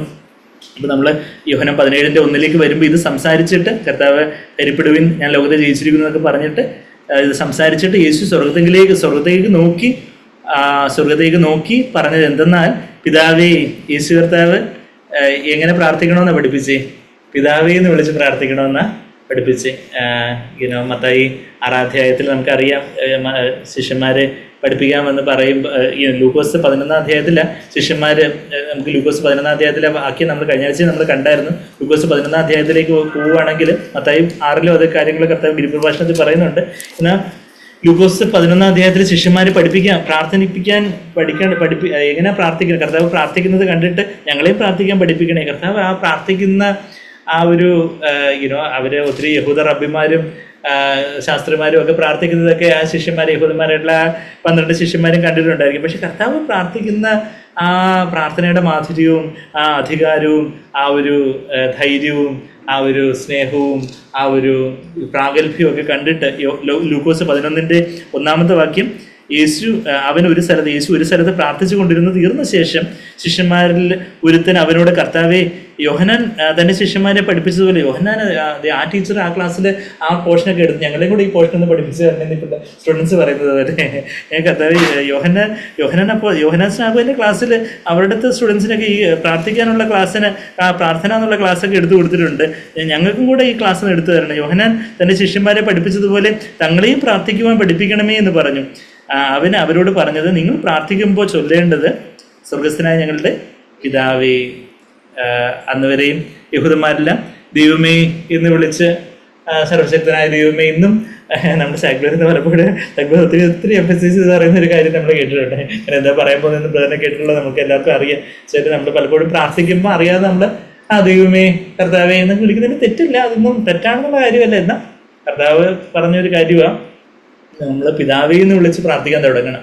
അത് നമുക്ക് സ്നേഹം നിറഞ്ഞ പിതാവേ എന്നോ സർവ്വസ്വനായ പിതാവേ എന്നോ അല്ലെങ്കിൽ കാരുണ്യവാനായ പിതാവിനെ എങ്ങനെയായാലും പിതാവേ, കർത്താവ് ആ പബ്ലിക് പ്രയറിൽ കർത്താവ് പിതാവേ എന്ന് വിളിച്ച് പ്രാർത്ഥിക്കാനാണ് പറഞ്ഞ്. കർത്താവിന് പേഴ്സണൽ പ്രയറിൽ മർക്കോസ് 14:36 നമ്മൾ കാണുന്നത് അബ്ബാ പിതാവേ എന്ന് വിളിച്ചുകൊണ്ട്, അതായത് അപ്പച്ച. നമ്മുടെ പേഴ്സണൽ പ്രയറിൽ നമുക്ക് ഡാഡി, പപ്പ എന്ന് വിളിച്ച് നമുക്ക് പ്രാർത്ഥിക്കാം, അച്ഛ എന്ന് വിളിച്ച് നമ്മൾ പ്രാർത്ഥിക്കണം. അതുപോലെ സ്വർഗത്തിലേക്ക് നോക്കി നമ്മൾ അച്ഛ, അപ്പച്ച, നമ്മളുടെ സ്വന്തം അച്ഛനെ നമ്മൾ എന്താണ് വിളിക്കുന്നത്? അപ്പാച്ചി, പലരും ചാച്ച, ഓരോരുത്തർ ഓരോരോ പേരുകളായിരിക്കും വിളിക്കുന്നത്. പപ്പ, ഡാഡി, ഡാഡ്, എന്താണോ നമ്മളെ സ്വന്തം പിതാവിനെ വിളിക്കുന്നത് അതുപോലെ ആ ഒരു അച്ഛ, അപ്പച്ച എന്ന സ്വർഗത്തിലേക്ക് നോക്കി അതൊരു വലിയൊരു സുരക്ഷിതത്വ ബോധം നമുക്ക് തരും. നമുക്ക് സ്വർഗത്തിലൊരു അപ്പച്ചനുണ്ട്, നമുക്ക് സ്വർഗത്തിലൊരു അച്ഛനുണ്ട് നമ്മളെ കരുതുന്നതിനായിട്ട്. അപ്പം നമ്മുടെ പേഴ്സണൽ പേരിൽ അബ്ബാ പിതാവേ, പരിശുദ്ധാത്മ നമ്മുടെ എന്ന് പറയുമ്പോൾ അബ്ബാ പിതാവേ എന്നുള്ള ഒരു അബ്ബാ പിതാവേ നമുക്കറിയാം. ആ വാക്യം നമ്മൾ ഈ എടുത്തായിരുന്നു. റോമർ 8:15-16 വാക്യമാണ്. എന്താ, പരിശുദ്ധാത്മാവ് നമ്മളിൽ വന്ന് നിറയുമ്പോൾ ആരും നമ്മളിത് പഠിപ്പിക്കേണ്ട കാര്യമില്ല, നമുക്ക് ആ ഒരു അബ്ബാ പിതാവേ എന്നൊരു വിളി വരും എന്നുള്ള കാര്യം അവിടെ റോമർ 8-ാം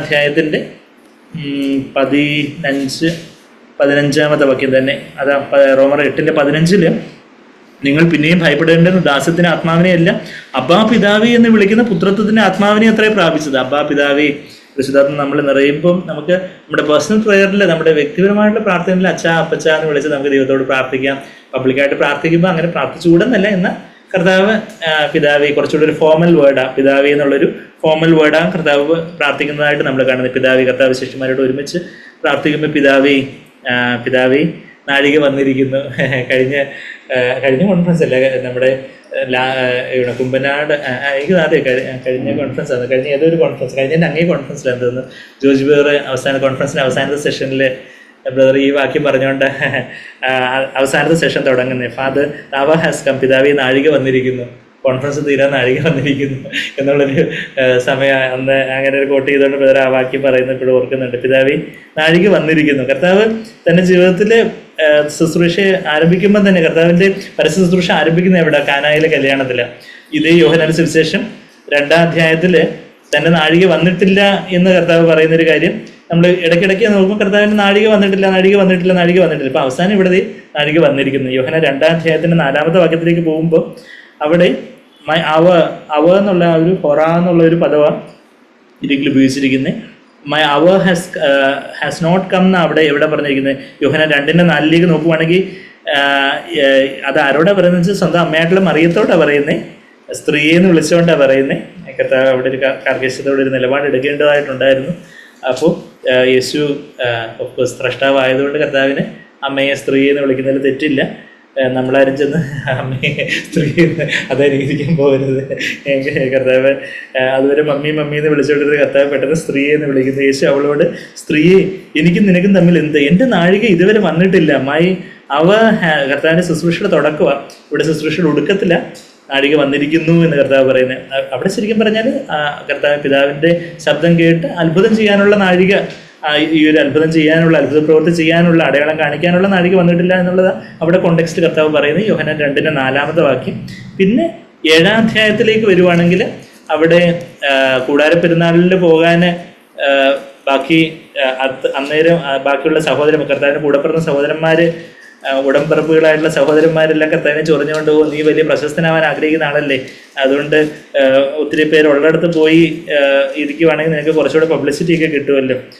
ഒത്തിരി പേരെ ഉള്ള പ്രോഗ്രാമിൽ ചെന്ന് സംസാരിക്കുകയാണെങ്കിൽ കുറച്ചുകൂടെ റീച്ച് കിട്ടുമല്ലോ എന്നൊക്കെ പറഞ്ഞ് കർത്താവിനെ ചൊറിയാൻ വന്നിരിക്കുകയാണ്. അവിടെ യോഹന്നാൻ 7-ാം അധ്യായത്തിൻ്റെ 30-ാമത്തെ വാക്യത്തിൽ അത് 30-ാമത്തെ വാക്യത്തിൽ ആകയാൽ അവർ അവനെ പിടിക്കുവാൻ അന്വേഷിച്ചു. അതെ, അങ്ങനെ അങ്ങനെ കർത്താവിന്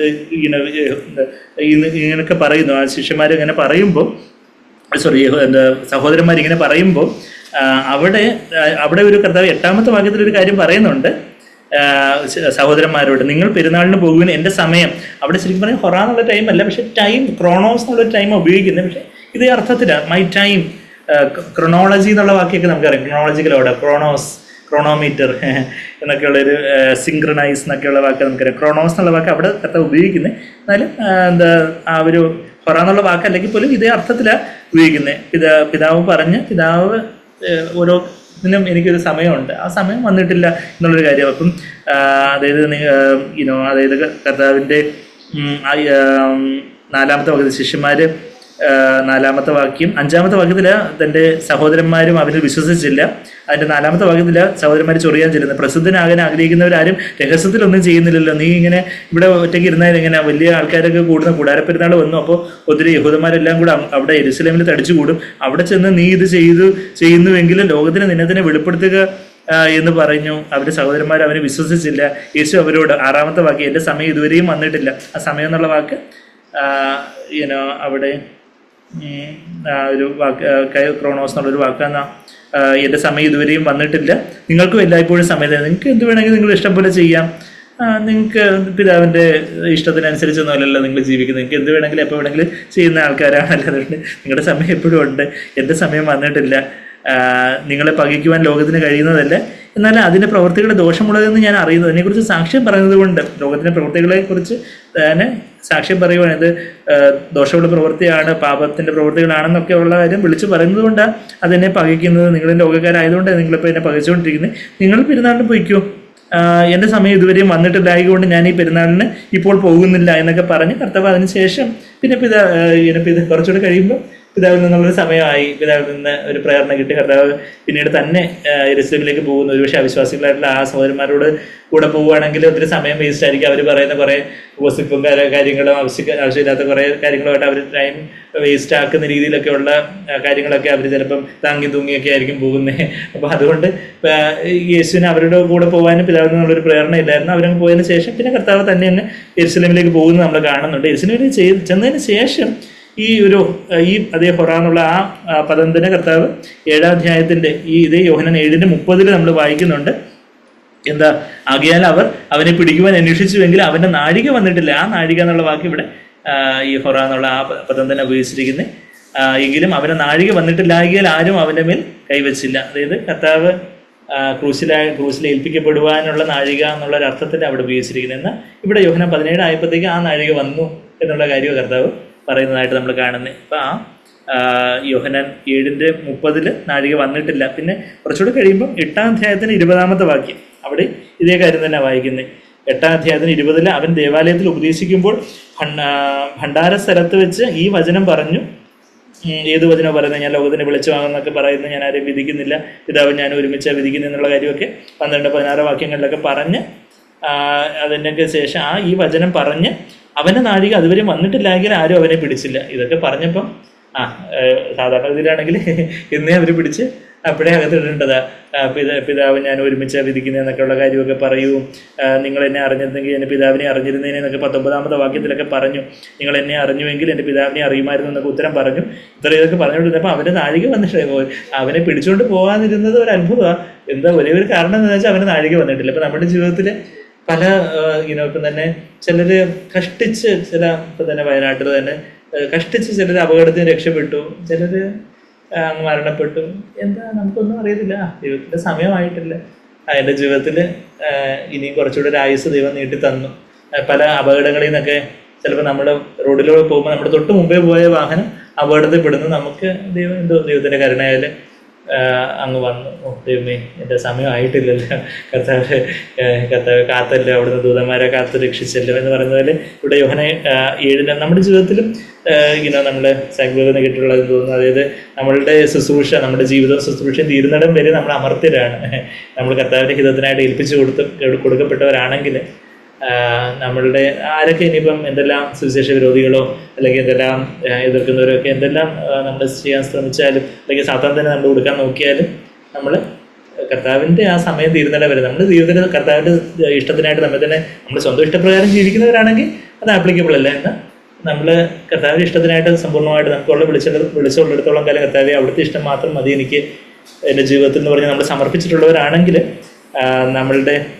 നമ്മൾ അതുവരെ അമർത്യരാണെന്ന് പറയുന്നത് പോലെ നമുക്ക് ആ വെളിപാട് 11 അധ്യായത്തിലെ 2 സാക്ഷികൾ, അവസാനത്തെ 3.5 വർഷക്കാലം 2 സാക്ഷികൾ അവരെ കൊടുക്കാൻ വേണ്ടി ഇതേക്കുറിച്ച് പല പഠിച്ച പണി 18 നോക്കുന്നത് നമ്മൾക്കറിയാം. എന്നാൽ ആ 3.5 വർഷക്കാലം അവരുടെ മിനിസ്ട്രി തീർന്നപ്പോഴാണ്, നമ്മൾ ആ വാക്യം ഒന്ന് എടുക്കണമെങ്കിൽ വെളിപാട് 11 അധ്യായത്തിൽ അവരുടെ ശുശ്രൂഷ തീർന്നപ്പോഴാണ് when they had finished their ministry they overcame. അതാ 7-ാമത്തെ വാക്യം, വെളിപാട് 11-ന്റെ 7-ാമത്തെ വാക്യം. അവർ തങ്ങളുടെ സാക്ഷ്യം തികച്ച ശേഷം ആഴത്തിൽ നിന്ന് കയറി വരുന്ന മൃഗം അവരോട് പടവെട്ടി അവരെ ജയിച്ച് കൊന്നുകളയും. അപ്പോൾ അതുവരെയും ഈ മൃഗത്തിനൊന്നും ചെയ്യാൻ പറ്റിയില്ല. എന്നാൽ മിനിസ്റ്റർ തീർന്നപ്പോൾ നമ്മൾ എത്ര സുരക്ഷിതരാണ്. നമ്മൾ കർത്താവിൻ്റെ മക്കളാവുമ്പോൾ കർത്താവിനായിട്ട് നമ്മളെ തന്നെ സമ്പൂർണ്ണമായിട്ട് നമ്മൾ ഏൽപ്പിച്ചു കൊടുത്തിട്ടുള്ളവരാണെങ്കിൽ നമുക്കുള്ള വെളിച്ചമുള്ളിടത്തോളം കാലം വെളിച്ചമുള്ളിടത്തോളം നമ്മളെ തന്നെ സമ്പൂർണ്ണമായിട്ട് നമ്മൾ താഴ്ത്തി ഏൽപ്പിച്ചിട്ടുള്ളവരാണെങ്കിൽ നമ്മളുടെ അത് 7-ാമത്തെ വാക്യം, അവരുടെ സാക്ഷ്യം തികച്ച ശേഷം when they had finished their testimony, ആ സാക്ഷ്യം തികയ്ക്കുന്നിടം വരെയും ഒന്നും ചെയ്യാനൊക്കത്തില്ല. ഇവിടെയും കർത്താവ് യോഹന്നാൻ 17-ാം അധ്യായത്തിലും ഞാൻ തികച്ചിരിക്കുന്നു, നീ തന്ന പ്രവൃത്തി, എനിക്ക് ചെയ്യുവാൻ തന്ന പ്രവൃത്തി 17-4 നമ്മളത് വായിക്കുന്നുണ്ട്. നീ എനിക്ക് ചെയ്യുവാൻ തന്ന പ്രവൃത്തി തികച്ചിരിക്കുന്നു എന്ന് പറയുമ്പോഴാണ് ഈ നാഴിക വന്നിരിക്കുന്നത്. അപ്പോൾ ആ തികയ്ക്കുന്നിടം വരെയും അവർ ഈ പരീശന്മാർക്കും അവർക്ക് എത്രയോ തവണ അവർ കർത്താവിനെ കല്ലെറിഞ്ഞു കൊല്ലാൻ നോക്കുന്നതായിട്ട് നമ്മൾ യോഹന്നാൻ 8-ാം അധ്യായത്തിന് അവസാനം കർത്താവിനെ അവർ കല്ലെറിയാൻ നോക്കി. യോഹന്നാൻ 8-ാം അധ്യായത്തിന് ആദ്യം ആ പാപത്തിൽ പിടിക്കപ്പെട്ട സ്ത്രീയെ കല്ലെറിയാൻ നോക്കുന്നു. എന്നാൽ യോഹന്നാൻ 8-ാം അധ്യായത്തിന് അവസാനം കർത്താവിനെ അവർ അവനെ എറിയുവാൻ കല്ലെടുത്തതായിട്ട് നമ്മൾ വായിക്കുന്നുണ്ട്. യോഹന്നാൻ 10-ാം അധ്യായത്തിൽ എന്താ നമ്മൾ വായിക്കുന്നത്? യോഹന്നാൻ 10-ാം അധ്യായത്തിൽ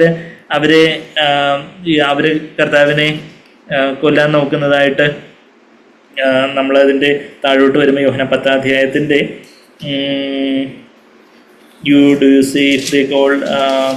അതിൻ്റെ അതെപ്പൊക്കറ്റ് സ്റ്റോൺ, ഇവർ ഇടയ്ക്കിടയ്ക്ക് ഇങ്ങനെ കല്ലുമായിട്ട് നടക്കുന്നതാണ് കാണുന്നത്. 10-31 ഇവർ കല്ലെടുക്കുന്നത് നമ്മൾ വായിക്കുന്നത്. ഞാൻ പിതാവ് ഒന്നാകുന്നു എന്ന് പറഞ്ഞപ്പോഴത്തേക്ക് അവർക്ക് പിടിച്ചില്ല. പിതാവിനോട് തന്നെ ഈക്വൽ ആക്കുന്നത് പറയുമ്പോൾ അവർക്ക് പെട്ടെന്ന് എരിച്ചിൽ കയറി അവർക്ക് ഭയങ്കര പക വരുന്നത്. അപ്പോഴത്തേക്കും പെട്ടെന്ന് ഇവരിങ്ങനെ കല്ലുമായിട്ട് പോക്കറ്റ് ഇട്ടിട്ട് നടക്കുവാന്ന് നമ്മൾ വിചാരിക്കും. അതായത് യോഹന്നാൻ 10-31 യഹൂദന്മാർ അവനെ എറിയുവാൻ പിന്നെയും കല്ലെടുത്തു. അവിടെയൊക്കെ എന്തായാലും കുറേ കല്ലുകളുണ്ടായിരുന്നു യെരുശലേമിൽ. ഇവരിങ്ങനെ സ്തെഫാനോസിനെ എറിയാൻ വേണ്ടി കുറേ കല്ലെറിയുന്നതായിട്ട് നമ്മൾ കാണുന്നത്. ഇപ്പം 8-ാം അധ്യായത്തിന് അവസാനം കല്ലെടുത്തു. ഇവിടെ 10-ാം അധ്യായത്തിന് 31 കല്ലെടുത്തു. 5-ാം അധ്യായത്തിന്റെ 18-ാമത്തെ വാക്യം, 17-ാമത്തെ വാക്യത്തിൽ ഞാനും പ്രവൃത്തി ചെയ്യുന്നു, പിതാവ് പ്രവൃത്തി ചെയ്യുന്നു, ഞാനും പ്രവൃത്തി ചെയ്യുന്നു. പിതാവിനോട് തന്നെ ഈക്വലാക്കാൻ നോക്കി, തന്നെ സമനാക്കാൻ നോക്കി എന്നും പറഞ്ഞുകൊണ്ട് 5-19 അവനെ കൊല്ലുവാൻ വേണ്ടി നോക്കിയതായിട്ട് they were seeking all the more to kill him. 18-ാം അധ്യായത്തിന്റെ 1-ാമത്തെ വാക്യം, 5-ാം അധ്യായത്തിന് 18-ാമത്തെ വാക്യം, യോഹന്നാൻ 5-18 അവനെ കൊല്ലുവാൻ അധികമായി ശ്രമിച്ചു തോന്നുന്നു. പിന്നെ ലൂക്കോസ് 4-ാം അധ്യായത്തിൽ നസ്രയത്തിൽ കർത്താവ് വന്ന് ശുശ്രൂഷിക്കുമ്പോൾ ആദ്യമായിട്ട് താൻ ജനിച്ചു വളർന്ന പട്ടണത്തിൽ, കർത്താവ് ജനിച്ചത് ബത്ലഹേമിലെ, പക്ഷേ വളർന്ന പട്ടണത്തിൽ നസ്രയത്തിൽ വന്ന് കർത്താവ് തൻ്റെ ശുശ്രൂഷയുടെ ആരംഭം തന്നെ കർത്താവ് നസ്രയത്തിൽ വന്ന് ആദ്യം പ്രസംഗിക്കുമ്പോൾ എന്താ പറ്റുന്നത്, അവരെല്ലാം കൂടെ ആ മലയിൽ നിന്ന് തള്ളിയിടാൻ നോക്കുന്നതൊക്കെ നമ്മൾ വായിക്കുന്നുണ്ട്. അങ്ങനെ കർത്താവിനെ കൊല്ലാൻ വേണ്ടി അവരെ പഠിച്ച് 18 നോക്കിയതായിട്ട് എന്തെല്ലാം എതിർപ്പുകളും കാര്യങ്ങളും ഒക്കെ ഒത്തിരി 100-200 പേര് വന്ന് ഒരാളെ കൊല്ലാൻ നോക്കുവാന്നിരിക്കും. എത്ര നിസ്സഹായം. ഇപ്പം 5-10 പേര് വന്ന് നമ്മളെ കൊല്ലാൻ നോക്കിയാലും നമ്മൾ എത്ര നിസ്സഹായരാ. ഇവൻ 2 പേരല്ല, ഇവൻ ഒരാളാണെങ്കിൽ പോലും നമുക്ക് വലിയ കായിക ബലമോ കാര്യങ്ങളൊന്നും ഇല്ലാത്ത. അപ്പം ഇത്രയും പേര് നോക്കിയിട്ട് ഈ യഹൂദന്മാരിലെ അത്രയും വലിയ പുരുഷാരമൊക്കെ നോക്കിയിട്ട് കർത്താവിന് നാഴിക വന്നിട്ടില്ല. അപ്പോൾ അത് നമുക്ക് വലിയൊരു എൻകറേജ്മെൻറ്റാണ്.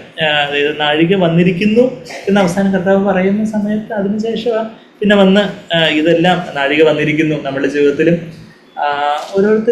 ഓരോന്നിനും ഓരോ സമയമുണ്ട്. കർത്താവിന് നമുക്കറിയാം, എക്ലേസിയാസ്ട്രസ് സഭാപ്രസംഗി 3-ാം അധ്യായത്തിൽ ഓരോന്നിനും ഓരോ സമയമുണ്ടെന്ന് പറയുന്നൊരു അധ്യായം തന്നെ, അദ്ദേഹത്തിൻ്റെ ഒരു ഭാഗം തന്നെ നമുക്കറിയാം. ദൈവം തൻ്റെ സമയത്തെല്ലാം നമുക്ക് പല കാര്യങ്ങളും എന്താ ഇത് നടക്കാത്ത എന്നൊക്കെയുള്ള നമ്മളുടെ പല പ്രാർത്ഥനയ്ക്ക് ഉത്തരം കിട്ടാത്ത എന്താ എന്താ ഒരു വിടുതൽ നമ്മൾ പ്രതീക്ഷിക്കുന്ന രീതിയിൽ നടക്കാത്ത, അങ്ങനെയുള്ള കാര്യങ്ങളൊക്കെ നമുക്ക് പല ചോദ്യങ്ങൾ കാണും. നമ്മുടെ സഭാപ്രസംഗി 3-ാം അധ്യായത്തിൽ എല്ലാത്തിനും ഒരു സമയമുണ്ട്. അതാ എല്ലാറ്റിനും ഒരു സമയം, ആകാശത്തിന് കീഴിലുള്ള സകല കാര്യത്തിൽ ഒരു കാലമുണ്ട്. ജനിക്കുവാനൊരു കാലം, മരിക്കുവാനൊരു കാലം, നടക്കുവാനൊരു കാലം, നട്ടത് പറിക്കുവാനൊരു കാലം, കൊല്ലുവാനൊരു കാലം, സൗഖ്യമാക്കുവാനൊരു കാലം, ഇടിച്ചു കളയുവാനൊരു കാലം, പണിയുവാനൊരു കാലം, കരയുവാനൊരു കാലം, ചിരിക്കുവാനൊരു കാലം, വിലപിക്കുവാനൊരു കാലം, നൃത്തം ചെയ്യുവാനൊരു കാലം, കല്ല് പെറുക്കി കളയുവാനൊരു കാലം, കല്ല് പെറുക്കി കൂട്ടുവാനൊരു കാലം, ആലിംഗനം ചെയ്യുവാനൊരു കാലം, ആലിംഗനം ചെയ്യാതിരിക്കുവാനൊരു കാലം, സമ്പാദിക്കുവാനൊരു കാലം, നഷ്ടമാകുവാനൊരു കാലം, സൂക്ഷിച്ചു വെക്കുവാനൊരു കാലം, എറിഞ്ഞു കളയുവാനൊരു കാലം, കീറുവാനൊരു കാലം, തുന്നുവാനൊരു കാലം, മിണ്ടാതിരിക്കുവാനൊരു കാലം, സംസാരിക്കുവാനൊരു കാലം, സ്നേഹിക്കുവാനൊരു കാലം, ദ്വേഷിക്കാനൊരു കാലം, യുദ്ധത്തിനൊരു കാലം, സമാധാനത്തിനൊരു കാലം, പ്രയത്നിക്കുന്നതിനും തൻ്റെ പ്രയത്നം കൊണ്ട് എന്ത് ലാഭം എന്ത് പറഞ്ഞിട്ട് ദൈവം മനുഷ്യർക്ക് കഷ്ടപ്പെടുവാൻ കൊടുത്തിരിക്കുന്ന കഷ്ടപ്പാട് ഞാൻ കണ്ടിട്ടുണ്ട്. അത് കഴിഞ്ഞിട്ട് 11-ാമത്തെ വാക്യത്തിൽ പറയുക, എക്ലേസിയാസ് സഭാപ്രസംഗി 3:11 അവൻ സകലവും അതിൻ്റെ സമയത്ത് ഭംഗിയായി ചെയ്തു. God makes he has made everything appropriate in its time. അത് കഴിഞ്ഞിട്ട് പറയുക, നിത്യതയെ മനുഷ്യരുടെ ഹൃദയത്തിൽ വെച്ചിരിക്കുന്നു എന്നുള്ളൊരു കാര്യം. He has made everything beautiful in his time എന്നൊക്കെ, God makes everything beautiful in his time, in his time he makes everything beautiful in his time എന്ന് പറയുന്നത് പോലെ, നമ്മൾ ആ പാട്ടിലൊക്കെ പാടുന്ന പോലെ നമ്മുടെ ജീവിതത്തിലും എല്ലാത്തിനും ഒരു നാഴികയുണ്ട്. ദൈവത്തിൻ്റെ ഒരു ക്രൊണോളജി ഉണ്ട്, ദൈവത്തിൻ്റെ ഒരു സമയക്രമമുണ്ട്, ദൈവത്തിൻ്റെ ഒരു കലണ്ടറുണ്ട്. ഇപ്പം സ്കൂളിലേക്ക് കോളേജിലോട്ടൊക്കെ പോകുമ്പോൾ അക്കാഡമിക് കലണ്ടർ, ഇന്ന ദിവസങ്ങൾ അവധി, ഇന്ന ദിവസം പഠിത്തമുള്ള ദിവസം, ഇന്ന ദിവസം നിങ്ങൾക്ക് സ്പെഷ്യൽ ക്ലാസ് ഉണ്ടായിരിക്കും. ഒരു അക്കാഡമിക് കലണ്ടർ കോളേജസിലും ഈവൻ സ്കൂളുകളിലും ഒക്കെ കൊടുക്കുന്നത് പോലെ കർത്താവിൻ്റെ ഒരു കലണ്ടറിൽ നമ്മൾ അമ്മയുടെ ഉദരത്തിൽ ഉരുവാകുന്നതിന് മുമ്പേ നിയമിക്കപ്പെട്ട നാളുകളൊക്കെ എഴുതി വെച്ചിരിക്കുന്നു എന്നാണ് അവിടെ 139-ാം സങ്കീർത്തനത്തിലൊക്കെ നമ്മൾ വായിക്കുന്നതിൻ്റെ 15-16 വാക്യങ്ങളിലൊക്കെ നമ്മൾ ആ വാക്യങ്ങൾ വായിക്കുന്നുണ്ട്. അപ്പം ആ ഒരു നാഴിക വന്നിരിക്കുന്നു, നിന്റെ പുത്രൻ. അതായത് നമ്മുടെ ജീവിതത്തിലും ഓരോ കാര്യത്തിനും ദൈവത്തിൻ്റെ ഒരു നാഴികയുണ്ട്, ദൈവത്തിൻ്റെ ഒരു സമയമുണ്ട്. നമ്മൾ ധൃതി പിടിക്കുന്നതിലെ കാര്യമില്ല. സമയം അറിയുന്ന, നമ്മളിപ്പോൾ ആദ്യം അപ്പോസ്തലപ്രവൃത്തി 1:6 നമ്മൾ വായിച്ചു, ആ സമയം ദൈവം തൻ്റെ അധികാരത്തിൽ നിയമിച്ചിട്ടുള്ള സഭയിൽ എപ്പോഴാണെന്ന് അറിയുന്നത് നിങ്ങൾക്കുള്ളതല്ല എന്നാണ് കർത്താവ് പറഞ്ഞിരിക്കുന്നത്. പല കാര്യങ്ങളും ഏത് സമയത്താണ് ദൈവം ചില കാര്യങ്ങൾ ചെയ്യുന്നതെന്നുള്ള കാര്യം, ഈവൻ കർത്താവിൻ്റെ 2ാമത്തെ വരവ് ഏത് നാളിലാണെന്ന് യേശു കർത്താവ് ഭൂമിയിലായിരുന്ന സമയത്ത് കർത്താവിന് അറിയത്തില്ലായിരുന്നു. കർത്താവ് തന്നെ ഒഴിച്ച് ഭൂമിയിൽ മനുഷ്യനായിട്ട് വന്നതുകൊണ്ട് പിതാവിന് മാത്രമേ അത് അറിയത്തുള്ളൂ എന്നുള്ള കാര്യം. തന്നെ വലതും ഇടത്തും ആരായിരിക്കുന്നതെന്ന് യോഹന്നാൻ്റെ യാക്കോബിൻ്റെ അമ്മയെന്ന് റെക്കമെൻഡേഷൻ കൊടുക്കുമ്പോഴും അത് പിതാവിന് അറിയാവുന്ന കാര്യമാണെന്നുള്ള കാര്യം കർത്താവ് മറുപടി പറയുന്ന കാര്യം നമുക്കറിയാം. ഓരോന്നിൻ്റെയും നമ്മളുടെ ജീവിതത്തിൽ അത് വലിയൊരു സ്വസ്ഥത കൊണ്ടുവരും. പല കാര്യത്തിനും ദൈവത്തിൻ്റെതായ ഒരു സമയമുണ്ട്. ദൈവത്തിൻ്റെ സമയത്ത് ദൈവം അതെല്ലാം ചെയ്യും. നമ്മളായിട്ട് ഇപ്പോൾ ഒരു പൂ വിരിയണമെങ്കിൽ നമ്മൾ മൊട്ട് വിളിച്ച് അതിനെ പിടിച്ച് പറിച്ച് വിരിയിപ്പിക്കാൻ നോക്കിയാൽ അതൊക്കെ നശിച്ചു പോകത്തേ ഉള്ളൂ. പക്ഷെ അതിൻ്റെ ഒരു സമയത്ത് അതങ്ങ് ഇങ്ങനെ വിരിഞ്ഞ് വരും. ഒരു പ്യൂപ്പ ബട്ടർഫ്ലൈ ആവാൻ വേണ്ടി നമുക്കൊന്ന് സഹായിച്ചു കൊടുക്കാവോ? പാവം കാറ്റർപില്ലർ അത് ഇങ്ങനെ അതിനകത്ത് കുക്കൂണിനകത്ത് കിടന്ന് പ്രയാസപ്പെടുക. അപ്പോൾ നമുക്കൊന്ന് സഹായിച്ചു കൊടുക്കാം. കുക്കൂണൊക്കെ ഒന്ന് തുറന്ന് സഹായിച്ചു കൊടുക്കുമ്പോൾ ഇതിന് ചിറകില്ലാതായിരിക്കും ഇത് വരുന്നത്.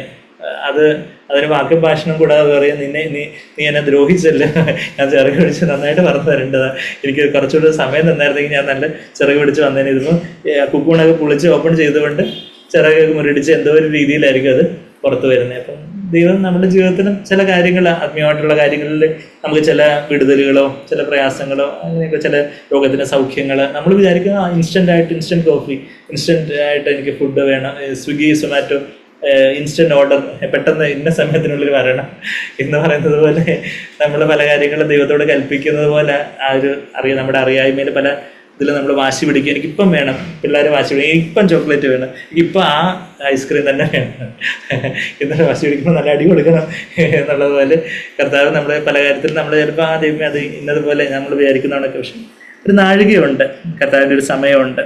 യേശു കർത്താവ് ഈ ഭൂമിയിൽ ജീവിച്ചപ്പം കർത്താവ് പറഞ്ഞു, നിങ്ങൾക്ക് എല്ലാത്തിനും സമയമുണ്ട്, നിങ്ങൾ തോന്നിയ പോലെ ജീവിക്കുന്ന ആൾക്കാരല്ലേ. കർത്താവിൻ്റെ സഹോദരന്മാരെ നോക്കിക്കൊണ്ട് പറയുന്ന, എനിക്ക് പിതാവിൻ്റെ സമയമായിട്ടില്ല, അതുകൊണ്ട് എനിക്ക് ചെയ്യാൻ പറ്റത്തില്ല. കർത്താവിൻ്റെ അമ്മ തന്നെ പറയുക, ഇവരെ എന്തെങ്കിലും ഒന്ന് ചെയ്യണം, വീഞ്ഞ് തീർന്നു പോയി. പക്ഷേ അമ്മയോടും പറയുക, സ്ത്രീയെ നിനക്ക് തമ്മിൽ പിതാവിൻ്റെ നാഴിക, പിതാവ് പറഞ്ഞ ആ സമയം വന്നിട്ടില്ല, എന്നാലും ഞാൻ ആ കാര്യങ്ങൾ പിതാവിൻ്റെ ആ ഒരു പ്രേരണ ഉണ്ടെങ്കിലേ ഞാൻ ചെയ്യത്തുള്ളൂ. അവസാനം ക്രൂശിലേക്ക് പോകുവാനുള്ള ഒരു നാഴിക വന്നപ്പോൾ ഇതിനു മുമ്പ് ക്രൂശിൽ കർത്താവിനെ കൊല്ലാനായിട്ട് അവർ ശ്രമിച്ചപ്പം കർത്താവ് എന്തായാലും ഞാൻ ക്രൂശിലേക്ക് പോകാനല്ലേ വന്നേക്കുന്നത്, എന്തായാലും ഇവർ കാര്യങ്ങളൊക്കെ ഈസിയാക്കി തന്നിരിക്കുന്നു എന്ന് പറഞ്ഞുകൊണ്ട് കർത്താവ് പീഡിപ്പിക്കുന്നവരുടെ ഇടയ്ക്കൂടെ പോയി എന്നല്ല നമ്മൾ വായിക്കുന്നത്. നമ്മൾ ഈ യോഹന്നാൻ 11 വരുവാണെങ്കിൽ യോഹന്നാൻ 11:53 യോഹന്നാൻ 11:53 അന്ന് മുതൽ അവർ അവനെ കൊല്ലുവാൻ ആലോചിച്ചു. അതുകൊണ്ട് കർത്താവ് വിചാരിച്ചു എന്തായാലും ഞാൻ മരിക്കാനാണല്ലോ വന്നേക്കുന്നത്, അതുകൊണ്ട് പിന്നെ ഞാൻ ഇപ്പോഴേ അങ്ങ് ചെന്ന് കൊടുക്കാം, പിടികൊടുക്കാം. അത് അവസാനമായി, അതായത് ആ അവസാന ലാസറസിന് ഉയർത്തെഴുന്നേൽപ്പും കഴിഞ്ഞു, കർത്താവിൻ്റെ ആ ഇഹലോക ജീവിതത്തിൻ്റെ അവസാനത്തോളം ആയി, ഓൾമോസ്റ്റ് സമയമായി. പക്ഷെ എങ്കിലും പിതാവിൻ്റെ നാഴിക വന്നിട്ടില്ല. അതുകൊണ്ട് ഞാൻ പെസഹ കുഞ്ഞാടായിട്ട് ക്രൂശിൽ ആ പെസഹ ദിവസം മരിക്കണ്ടേ, പിതാവിൻ്റെ നാഴിക വന്നിട്ടില്ല. അപ്പോൾ അതുകൊണ്ട് എന്താ ചെയ്തത് യേശു കർത്താവ്? 54-ാമത്തെ വാക്യം, അതുകൊണ്ട് യേശു യഹൂദന്മാരുടെ ഇടയിൽ പിന്നെ പരസ്യമായി നടക്കാതെ അവിടെ വിട്ട് മരുഭൂമിക്കരികെ എഫ്രൈം എന്ന പട്ടണത്തിലേക്ക് വാങ്ങി ശിഷ്യന്മാരുമായി അവിടെ പാർത്തു. അപ്പോൾ ചിലപ്പോൾ യൂദാസ് ഇസ്കാരിയോത്തേക്ക് ചിലപ്പോൾ ഒന്ന് ചൊറിഞ്ഞ് കളയാക്കി പറഞ്ഞു, കർത്താവിന് പേടിയാന്ന് തോന്നുന്നു, അവിടെ എതിർപ്പൊക്കെ ഉണ്ടെന്ന് പറഞ്ഞ് കർത്താവിന് വലിയ ധൈര്യമൊന്നുമില്ല, കർത്താവ് വലിയ ധൈര്യപ്പെടുമെന്നൊക്കെ ഇടയ്ക്കിടയ്ക്ക് പറയുന്നില്ലാതെ ധൈര്യമൊന്നും ഇല്ലാത്തതുകൊണ്ടായിരിക്കും കർത്താവ് പരസ്യമായിട്ടൊന്നും നടക്കാതെ. പക്ഷെ യേശു മറ്റ് മനുഷ്യരുടെ മാന, അവരെ ആൾക്കാരെന്ത് പറയുന്നു, ഇവരെന്ത് പറയുന്നൊന്നും കർത്താവ് മൈൻഡ് ചെയ്തില്ല. ചിലപ്പോൾ ആൾക്കാർ ശിഷ്യന്മാർ തന്നെ കർത്താവിന് എന്താ ധൈര്യക്കുറവുണ്ടോ, എന്താ പരസ്യമായിട്ട് പോകാത്ത, എന്താ വലിയ സർവശക്തനായ പിതാവ് കൂടെ ഉണ്ടെന്നൊക്കെ അല്ലേ പറയുന്നത്. പക്ഷെ പിതാവിൻ്റെ നാഴിക വന്നിട്ടില്ല. അപ്പം അതുകൊണ്ട് ആ സമയത്ത് അവരെ കൊല്ലുവാൻ നോക്കുന്നതെന്ന് പറഞ്ഞ് കർത്താവ് അവിടെ കൂടെ പോവാതെ, വേറൊരു പരസ്യമായിട്ട് പോകാതെ എഫ്രൈമിലോട്ട് ചെല്ലുന്ന കാര്യമൊക്കെ നമ്മളവിടെ വായിക്കുന്നത്. പക്ഷെ നാഴിക വന്നപ്പോൾ എന്താ 18-ാം അധ്യായത്തിൽ ഹും ഡു യു സീ, കർത്താവ് അങ്ങോട്ട് ചെന്ന് പിടികൊടുക്കുന്നതാണ്. 18-ാം അധ്യായത്തിൻ്റെ 4-ാമത്തെ വാക്യത്തിൽ യേശു തനിക്ക് നേരിടുവാനുള്ളത് എല്ലാം അറിഞ്ഞ് പുറത്ത് ചെന്ന്, നിങ്ങൾ ആരെ തിരയുന്നു? ആരെ അന്വേഷിച്ചാ വന്നേ? അപ്പോൾ എന്ന് അവരോട് ചോദിച്ചു. നസ്രായനെ യേശുവിനെ എന്ന് അവർ ഉത്തരം പറഞ്ഞപ്പോഴത്തേക്കും അത് ഞാൻ തന്നെ എന്ന് കർത്താവ് പറഞ്ഞു. അവനെ കാണിച്ചു കൊടുക്കുന്നത് യൂദ അവരോട് കൂടെ നിന്നിരുന്നു. ഞാൻ തന്നെ എന്ന് അവർ പറഞ്ഞപ്പോൾ അവർ പിൻവാങ്ങി വെച്ചാൽ കർത്താവ് അപ്പം തന്നെ ഞാൻ തന്നെ എന്ന് പറഞ്ഞുകൊണ്ട് അങ്ങോട്ട് ചെന്ന് സമയമായപ്പോഴത്തേക്കും കർത്താവ് അങ്ങോട്ട് ചെന്ന് പറയുക, ഞാൻ തന്നെ. നിങ്ങൾ ആരെയാണ് അന്വേഷിക്കുന്നത്? നിങ്ങൾ ഇനിയിപ്പം കൂടുതൽ ഗൂഗിൾ മാപ്പൊക്കെ ഒന്ന് ചെക്ക് ചെയ്താൽ കൂടുതൽ അല്ലെങ്കിൽ അങ്ങോട്ടും ഇങ്ങോട്ടും അലഞ്ഞറിഞ്ഞ് ഇങ്ങോട്ടും ഒന്നും പോകണ്ട. എങ്ങോട്ടാണ് പോകുന്നത്? ഇങ്ങോട്ടാണോ? അത് ഞാൻ തന്നെ. ഇനിയിപ്പം കൂടുതൽ നിങ്ങൾ അന്വേഷിച്ച് കഷ്ടപ്പെടുകയൊന്നും വേണ്ട. അവർക്ക് കുറച്ചുകൂടെ കാര്യങ്ങളൊന്ന് എളുപ്പമാക്കി കൊടുക്കുന്ന ആ ഒരു കർത്താവിൻ്റെ ആ ഒരു ധൈര്യവും ആ ഒരു കർത്താവിൻ്റെ പിതാവിൻ്റെ ഹിതത്തിൻ്റെ പരിപൂർണതയില്ല താനുള്ളതെന്നുള്ളപ്പം കർത്താവിൻ്റെ ആ ഒരു പ്രാഗൽഭ്യം നമ്മളവിടെ കാണുന്നുണ്ട്. നാഴിക വന്നിരിക്കുന്നു. നമ്മുടെ ജീവിതത്തിലും ഒരു പിതാവേ എന്ന് വിളിച്ച് നമ്മൾ പ്രാർത്ഥിക്കണം എന്നുള്ളൊരു കാര്യം നമ്മൾ കണ്ടു. നമുക്ക് സ്വർഗത്തിലൊരു പിതാവുണ്ട്. നാഴിക വന്നിരിക്കുന്നു. ഓരോ കാര്യത്തിലും ദൈവത്തിൻ്റെ ആ സമയത്തിനനുസരിച്ച് to go in pace with the father. പിതാവിൻ്റെ ആ ഒരു നാഴികയ്ക്ക് അനുസരിച്ച് നമ്മൾ നാഴികയ്ക്ക് മുമ്പേയും ആയി പോകരുത്, നാഴിക പുറകെ ലാഗ് ബിഹേവ് ചെയ്ത് പോകും. കർത്താവ് എല്ലാം കാത്തിരിക്കണം, അതുകൊണ്ട് ഞാനിങ്ങനെ ഇരുന്നോളാം എന്ന് പറഞ്ഞല്ല. പിതാവ് പറയുമ്പോൾ നമ്മൾ പോവുകയും വേണം, എന്നാൽ പിതാവ് പറഞ്ഞതിന് മുമ്പേ പിടിച്ച് എടുത്തിയാടി പോവുകയും ചെയ്യരുത്. നാഴിക വരുന്നതിനനുസരിച്ച് പോകുന്ന അത് പരിശുദ്ധാത്മാവ് നമുക്ക് ഹൃദയത്തിൽ തരുന്നൊരു സ്വാതന്ത്ര്യമാണ്. ചില കാര്യങ്ങൾ ചെയ്യാനൊരു സ്വാതന്ത്ര്യമില്ല.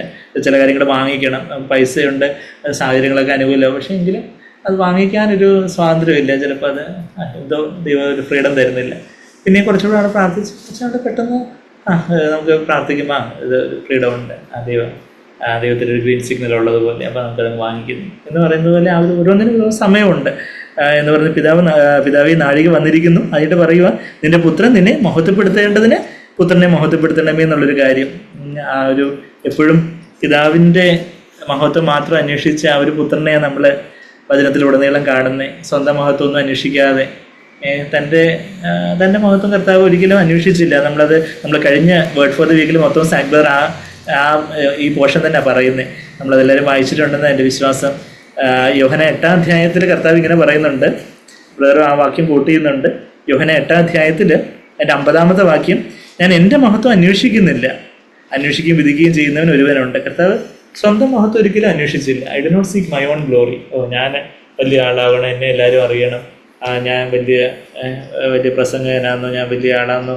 I do not seek my own glory. കർത്താവിൻ്റെ ആ ഒരു തേജസ് നമ്മളവിടെ കാണുന്നുണ്ട്. I do not seek my own glory. ഇനിയിപ്പോൾ ആരെങ്കിലും ഇങ്ങോട്ട് വന്ന മഹത്വം തരുവാന്നിരിക്കട്ടെ, അപ്പോൾ എന്ത് ചെയ്യും?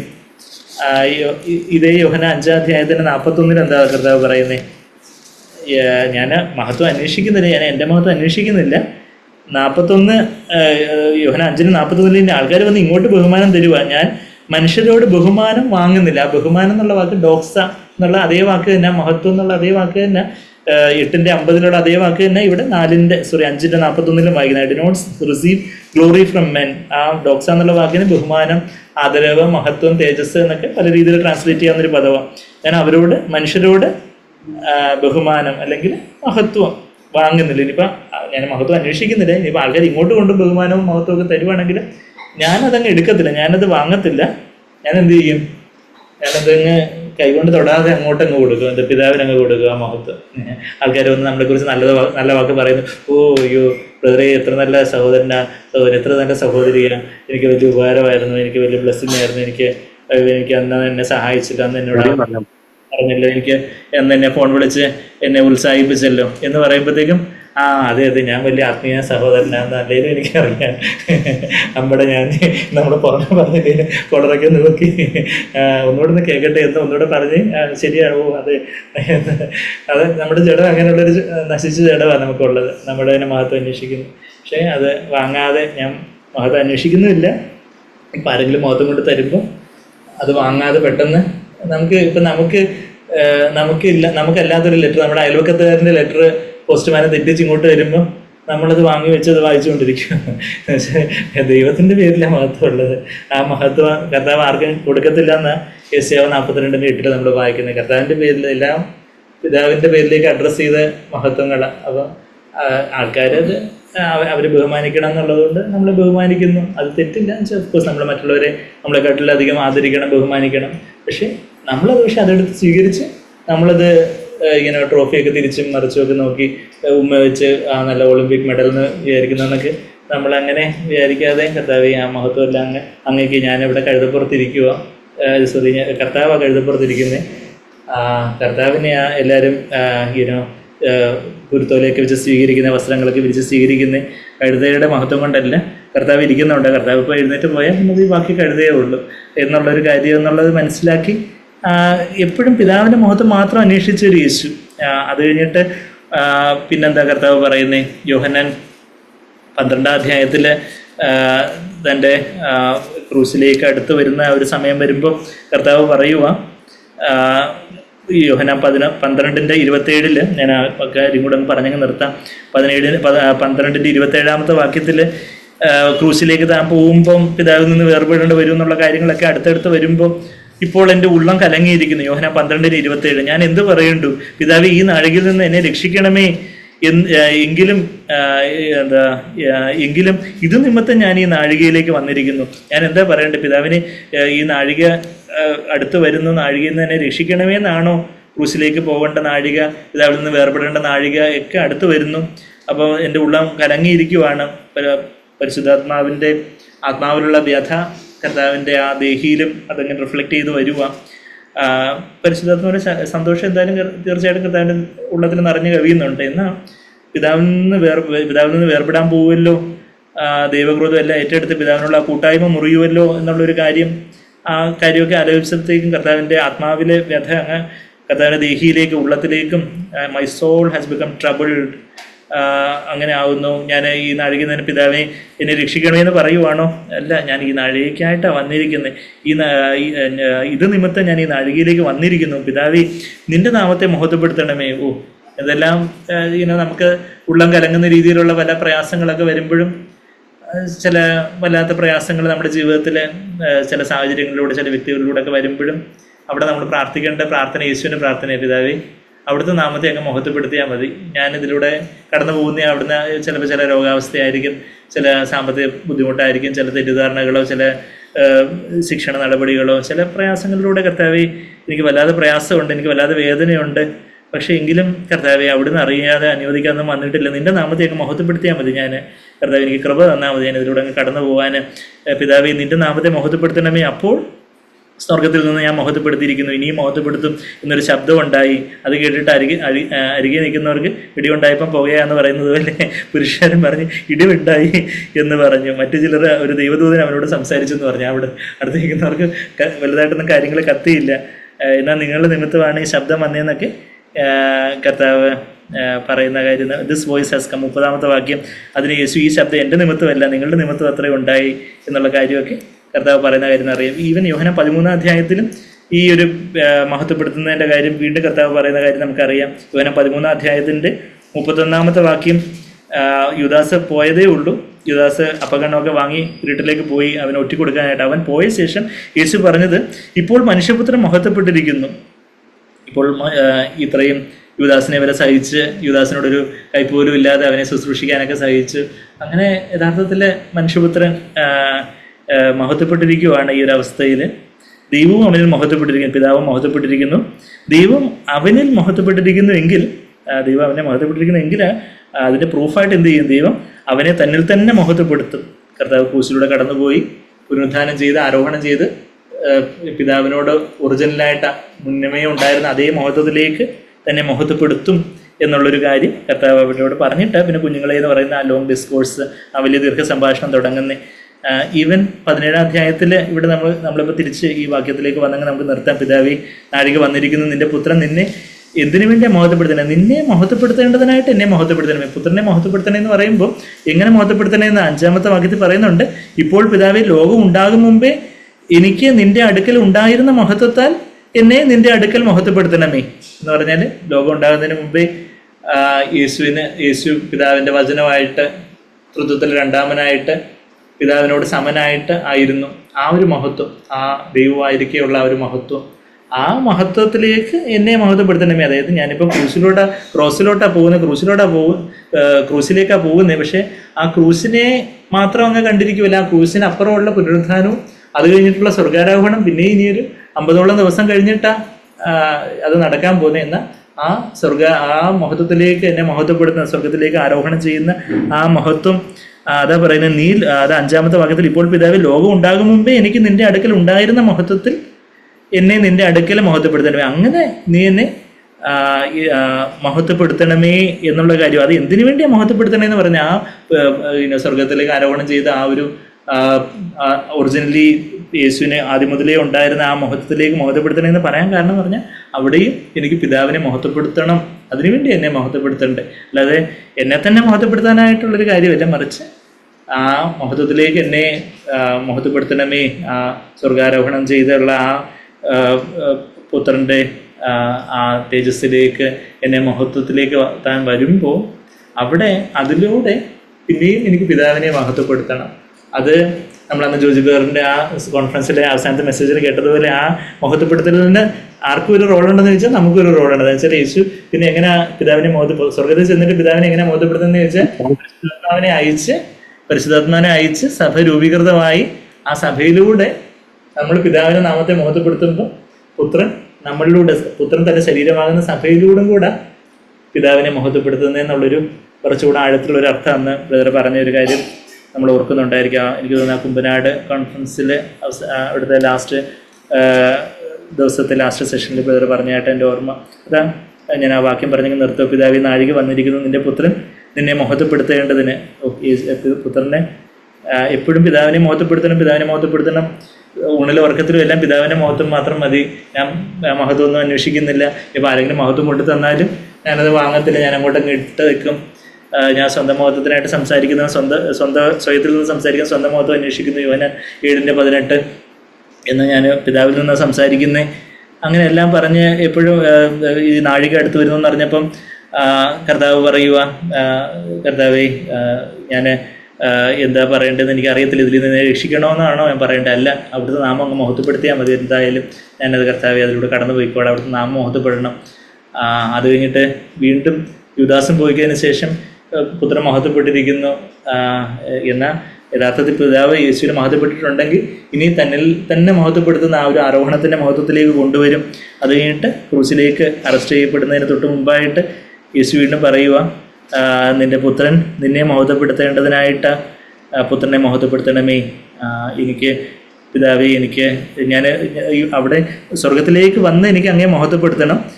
അതിന് തൊട്ട് എൻ്റെ താഴെ എന്താ വായിക്കുന്നത്? 4-ാമത്തെ വാക്യത്തിൽ, ഭൂമിയിൽ ഞാൻ അങ്ങേ മഹത്വപ്പെടുത്തി, ഞാൻ ഭൂമിയിൽ തന്നെ മഹത്വപ്പെടുത്തി, നീ എനിക്ക് ചെയ്യുവാൻ തന്ന പ്രവൃത്തി തികച്ചുകൊണ്ട് ഞാൻ ഭൂമിയിൽ മഹത്വപ്പെടുത്തി.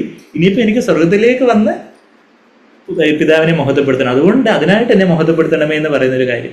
ഏത് സ്വർഗത്തിലേക്ക്, ഇപ്പോൾ കഴിഞ്ഞ ആഴ്ച ജേക്കബ് ജോളിസ്റ്റൊക്കെ പറഞ്ഞതുപോലെ, ആ ഭൂമിയിലേക്ക് വരുമ്പോൾ എൻ്റെ ഇഷ്ടം ചെയ്യുവാനല്ല പിതാവിൻ്റെ ഇഷ്ടം ചെയ്യുവാൻ അത്രയെന്ന് പറഞ്ഞ് കർത്താവ് ഏൽപ്പിച്ചു കൊടുക്കുന്ന എബ്രായർ 10:5 നമ്മൾ വായിക്കുന്നുണ്ട്. എന്നാൽ ഭൂമിയിൽ വന്നതിന് ശേഷവും എൻ്റെ ഇഷ്ടമല്ല പിതാവിൻ്റെ ഇഷ്ടമെന്ന് യോഹന്നാൻ 6:38 നമ്മൾ വായിക്കുന്നത് പോലെ, ഭൂമിയിൽ കർത്താവ് പിതാവിനെ മഹത്വപ്പെടുത്തി, ഇനിയിപ്പോൾ സ്വർഗത്തിലേക്ക് വന്ന് എനിക്ക് പിതാവിനെ മഹത്വപ്പെടുത്തണം. അതിനായിട്ട് എന്നെ മഹത്വപ്പെടുത്തണമേ. എനിക്ക് ഒറിജിനലി ഉണ്ടായിരുന്ന ആ ഒരു മഹത്വത്തിലേക്ക് എന്നെ കൊണ്ടുവരണമേ. നമ്മുടെ ജീവിതത്തിൽ ആ ഒരു പരിശുദ്ധാത്മാവ് നമ്മളിൽ വന്ന് നിറയുമ്പം യേശുവിനെ മഹത്വപ്പെടുത്താനും പിതാവിനെ മഹത്വപ്പെടുത്താനും നമ്മളുടെ ആഗ്രഹം. നമുക്ക് ആ വാക്യങ്ങളെല്ലാം നമുക്ക് ഇപ്പം മനപ്പാഠമായി കാണും. നമുക്കറിയാം 16-14 നമ്മൾ ആഴ്ചകൾക്ക് മുമ്പ് നമ്മൾ ചിന്തിച്ചതേ ഉള്ളൂ. 16-14 അവൻ എനിക്കുള്ളതിൽ നിന്ന് എടുത്ത് നിങ്ങൾക്ക് അറിയിച്ചു തരുന്നത് കൊണ്ട് എന്നെ മഹത്വപ്പെടുത്തും. പരിശുദ്ധാത്മാവ് ഇപ്പോഴും യേശുവിനെ മഹത്വപ്പെടുത്തണം, യേശുവിനെ മഹത്വപ്പെടുത്തണം, യേശുവിനെ മഹത്വപ്പെടുത്തണം എന്നും പറഞ്ഞിരിക്കുക. അപ്പം നമ്മൾ ഈ പരിശുദ്ധാത്മാവ് എന്ന് പറയുമ്പം നമ്മുടെ ജീവിതത്തിലൂടെയും എന്ത് സാഹചര്യം വന്നാലും കർത്താവേ, നമ്മൾ പ്രാർത്ഥനയിലും ഞാൻ തന്നെ ശ്രദ്ധിച്ചിട്ടുണ്ട്. എൻ്റെ പ്രാർത്ഥന ഒത്തിരി വർഷങ്ങളുടെ നീക്കത്തിൽ അറിയാതെ വരുന്നൊരു വാക്ക് കർത്താവേ അവിടുത്തെ നാമത്തെ മഹത്വപ്പെടുത്തണമേ എന്നൊരു വാക്ക് അങ്ങ് വരും. അതെന്ന് വെച്ചാൽ അത് ഹൃദയം നിറഞ്ഞു വീഴുന്ന വായി സംസാരിക്കുന്ന പറഞ്ഞതുപോലെ എന്തൊക്കെ ഉണ്ടായാലും നമ്മുടെ മീറ്റിംഗ് ആയാലും നമ്മളുടെ ഞാൻ പേഷ്യൻസിന് വേണ്ടി പ്രാർത്ഥിക്കുമ്പോഴായാലും എന്തായാലും കർത്താവേ അവിടുത്തെ നാമത്തെ മഹത്വപ്പെടുത്തണമേ, ഞാനങ്ങ് കുറയണം, അവിടുന്ന് വളരണം. ആ ഒരു എങ്ങനെയും ദൈവത്തിൻ്റെ നാമം മഹത്വപ്പെടുള്ളൂ എന്ന് വെച്ചാൽ എത്രയധികം ഞാൻ താഴുന്നോ അത്രയധികം കർത്താവിന് എന്നിൽ വളരാനൊക്കെയുള്ളൂ, മഹത്വപ്പെടാനൊക്കെയുള്ളൂ. നമ്മൾ ദൈവത്തെ ഞാൻ മഹത്വപ്പെടുന്നു 16 തവണ പറഞ്ഞാലും ദൈവം മഹത്വപ്പെടുത്തതല്ലേ. പക്ഷേ ഞാൻ ക്രൂസിൽ യാഗമായിട്ട് പരിശുദ്ധാത്മാവിലൊന്ന് നിറയുമ്പോൾ പരിശുദ്ധാത്മാവിനെ യേശുവിനെ മഹത്വപ്പെടുത്താനൊക്കെ. യേശു അങ്ങനെ ഒരു ജീവിതമാണ് ജീവിച്ചത്. നമുക്ക് അങ്ങനെ ഒരു ജീവിക്കാൻ, അങ്ങനെ ഒരു ജീവിതത്തിലേക്ക് കർത്താവ് നമ്മളെയും വിളിച്ചിരിക്കുന്നത്. അപ്പം നമ്മൾ പല കാര്യങ്ങൾ കണ്ടു. ധൈര്യപ്പെടും എന്നുള്ള കർത്താവിൻ്റെ ശബ്ദം കേൾക്കണം. നമ്മൾ ലോകത്തെ ജയിച്ചതുപോലെ, കർത്താവ് ലോകത്തെ ജയിച്ചതുപോലെ നമുക്ക് ജയിക്കാൻ പറ്റും. പിതാവേ എന്ന് നമ്മൾ ഉയരത്തിലെ സ്വർഗത്തിലേക്കുള്ള കണ്ണുയർത്തി വേണം എല്ലാം നോക്കാൻ. യേശു നോക്കിയതുപോലെ കാര്യങ്ങളെ കാണണം. പിതാവേ എന്ന് വിളിച്ച് നമ്മൾ പ്രാർത്ഥിക്കണം. എല്ലാത്തിനും ഒരു സമയമുണ്ട്. പിന്നെ നമ്മുടെ ജീവിതം എന്ന് പറഞ്ഞാൽ കർത്താവേ അവിടുത്തെ നാമത്തെ മഹത്വപ്പെടുത്തുന്നത് മാത്രമായിരിക്കണമേ. കർത്താവേ എനിക്ക് അങ്ങേ മഹത്വപ്പെടുത്തേണ്ടതിനായിട്ട് അവിടുന്ന് എന്നെ മഹത്വപ്പെടുത്തണമേ എന്ന് പറഞ്ഞാൽ എന്നെ തേജസ്കരിക്കണമേ. നമുക്ക് യേശു സ്വർഗാരോഹണത്തിനായിട്ട് പ്രാർത്ഥിച്ചെന്ന് പറഞ്ഞതുപോലെ നമ്മുടെ ജീവിതത്തിലൊരു തേജസ്കരണമുണ്ട്. ആ ഒരു ഞാനതും കൂടെ സമയം യോഹന്നാൻ 12:23 കർത്താവ് പറയുന്നുണ്ട്. 23-24 ഒരുമിച്ച് നമ്മൾ വായിക്കുവാണെങ്കിൽ യേശു അവരോട് ഉത്തരം പറഞ്ഞത് മനുഷ്യപുത്രൻ തേജസ്കരിക്കപ്പെടുവാൻ, ശരിക്കും പറഞ്ഞാൽ ഡോക്സാസോ എന്ന് പറഞ്ഞാൽ മഹത്വപ്പെടുക എന്നുള്ള ഒരേ വാക്ക് അവിടെ രണ്ടിടത്തും ഉള്ളത്. മനുഷ്യപുത്രൻ തേജസ്കരിക്കപ്പെടുവാനുള്ള നാഴിക വന്നിരിക്കുന്നു. എങ്ങനെ തേജസ്കരിക്കും? യോഹന്നാൻ 12:23 തേജസ്കരിക്കപ്പെടുവാനുള്ള നാഴിക വന്നിരിക്കുന്നു. എന്നാൽ തേജസ്കരിക്കപ്പെടുന്ന ഇതിലൂടെയാണെന്ന് ചോദിച്ചാൽ ക്രൂശിലൂടെ. അതാ നിലത്ത് വീണ ചാകുന്നതിനെ കുറിച്ച് 24 പറയുന്നത്. അപ്പം നമ്മുടെ ജീവിതത്തിൽ കർത്താവ് നമ്മളെ തേജസ്കരിക്കുന്നത് എങ്ങനെയാ? ആ ദൈവത്തിൻ്റെ തേജസ്, പരിശുദ്ധാത്മാവിൻ്റെ യേശുവിൻ്റെ ആ സ്വഭാവമാകുന്ന തേജസ്, യേശുവിനെ മഹത്വം പ്രാപിക്കുവാൻ അത്രയും നമ്മുടെ സുവിശേഷത്തിലൂടെ വിളിച്ചിരിക്കുന്നതെന്നൊക്കെ 2 Thessalonians 2:14 നമ്മൾ വായിക്കുമ്പോൾ യേശുവിൻ്റെ തേജസ് എന്നിൽ ഞാൻ പ്രാപിക്കണമെങ്കിൽ ഞാൻ ഈ ക്രൂശിലൂടെ ഗോതമ്പൂണിയെ പോലെ ചാവണം. അപ്പം കർത്താവിൻ്റെ നാമം എന്നിൽ തേജസ്കരിക്കപ്പെടും.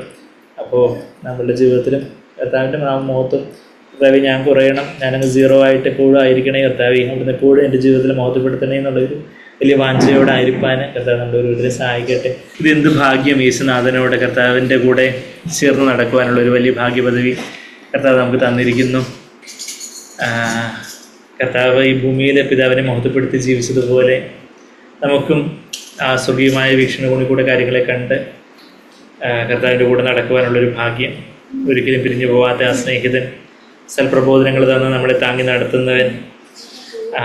നമ്മൾ അവസാനത്തെ സ്റ്റാൻസയിൽ ഭൂമിയിലുള്ള ആൾക്കാർ പ്രമോദമായിട്ട് സന്തോഷമായിട്ട് കാണുന്നതൊക്കെ അത് വെറും പ്രമാദമാണ്. 242 എന്ന് അറിഞ്ഞ് കർത്താവിന് പ്രസാദം എന്തെന്ന് അറിഞ്ഞ് അത് അറിഞ്ഞ് അവരോട് ചേർന്നിരിക്കാമെന്ന് നമ്മൾ പാടുന്നത്. കർത്താവ് ഭൂമിയിലെ ആൾക്കാർ പ്രമോദമായിട്ട് എണ്ണുന്ന കാര്യങ്ങളെ അതിൻ്റെ കൂടെ അങ്ങ് പോകാനല്ല, മറിച്ച് കർത്താവ് ഓരോ സാഹചര്യത്തിലും അവിടത്തേക്ക് പ്രസാദമായിട്ട് അവിടുത്തെ നാമത്തിന് മഹത്വകരമായിട്ടുള്ളത് എന്താ? ഈ ഒരു സാഹചര്യത്തിൽ കർത്താവെ അങ്ങയുടെ നാമത്തെ മഹത്വപ്പെടുത്തണമേ, ഈ ഒരു സാഹചര്യത്തിലൂടെ അവിടെ നിന്ന് എന്നെ കടത്തി വിട്ടു. ഇങ്ങനെയുള്ള പല സാഹചര്യങ്ങളിലൂടെ പോകുമ്പം കർത്താവെ അവിടെ ഞാനോ കുറയണം, അവിടുന്ന് വളരണം. ഇവിടെ അവിടത്തേക്ക് പ്രസാദമായിട്ടുള്ളത് എന്താണ്? അവിടുത്തെ നാമത്തെ മഹത്വപ്പെടുത്തുന്ന രീതിയിൽ എങ്ങനെയാണ് ഞാൻ പെരുമാറേണ്ടത്, എന്താ ഞാൻ പറയേണ്ടത്, എന്താ ഞാൻ പറയാതിരിക്കേണ്ടത്, എങ്ങനെയാണ് ഞാൻ കർത്താവെ കാര്യങ്ങൾ നോക്കിക്കാണേണ്ടതിന് അവിടത്തേക്ക് പ്രസാദമുള്ളത് കാര്യങ്ങളെ കർത്താവെ അവിടുന്ന് എനിക്ക് കാണിച്ചു തരണമേ. അവിടുന്ന് നശിക്കുന്ന ധരയിലാണ്, ധരയ്ക്ക് മീതെ ഉള്ളിലുള്ള ഈ ഭൂമിക്ക് മീതെ ഉള്ളതെല്ലാം നശിച്ചു പോയാലും കർത്താവിൻ്റെ വാക്ക് ഒരിക്കലും നശിക്കത്തില്ല. 4ാമത്തെ സ്റ്റാൻസിൽ അതാണ് നമ്മൾ പാടുന്നത്. അതിൽ രസിച്ച് നമ്മൾ വിശ്വസിച്ച നിശ്ചയം വസിക്കാം എന്നുള്ള ഒരു വലിയൊരു ഭാഗ്യം, കർത്താവിനോട് ചേർന്ന് നടക്കുന്ന ഒരു ഭാഗ്യം. ആ ഒരു ഭാഗ്യപദവിക്കായിട്ട് കർത്താവിന് നന്ദി പറഞ്ഞുകൊണ്ട് സന്തോഷത്തോടെ കർത്താവെ എൻ്റെ ജീവിതം മൊത്തം അവിടെ അങ്ങേ മഹത്വപ്പെടുത്തുന്നതായിരിക്കും തക്കവണ്ണം ആ ഭയത്തോടും വിറയലോടും കർത്താവെ അവിടുന്ന് എന്നിൽ പ്രവർത്തിച്ചിരിക്കുന്ന കാര്യങ്ങളെല്ലാം പ്രവർത്തിച്ചെടുക്കുവാൻ തക്കവണ്ണം ഉള്ള ഒരു സമർപ്പണത്തോടെ കർത്താവിൻ്റെ നാമത്തെ കർത്താവെ അവിടുന്ന് മഹത്വപ്പെടുത്തണമേ എന്നൊരു പ്രാർത്ഥനയോടെ സമർപ്പണത്തോടെ പാടാം.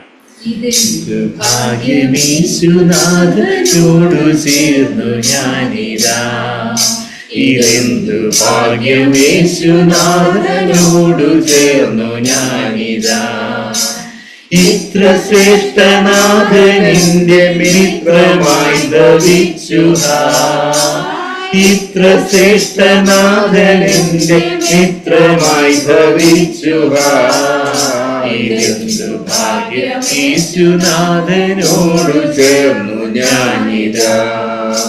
ഒരിക്കലും പിരിഞ്ഞു പോയിടാത്തൊരൊറ്റ സ്നേഹിതൻ, ശരിക്കു സൽപ്രബോധനങ്ങൾ തന്നു താങ്ങിടുന്നവൻ, തനിക്കു തുല്യനില്ല ഭൂവിൽ അന്യനിത്ര നല്ലവൻ, തനിക്കു തുല്യനില്ല ഭൂവിൽ അന്യനിത്ര നല്ലവൻ.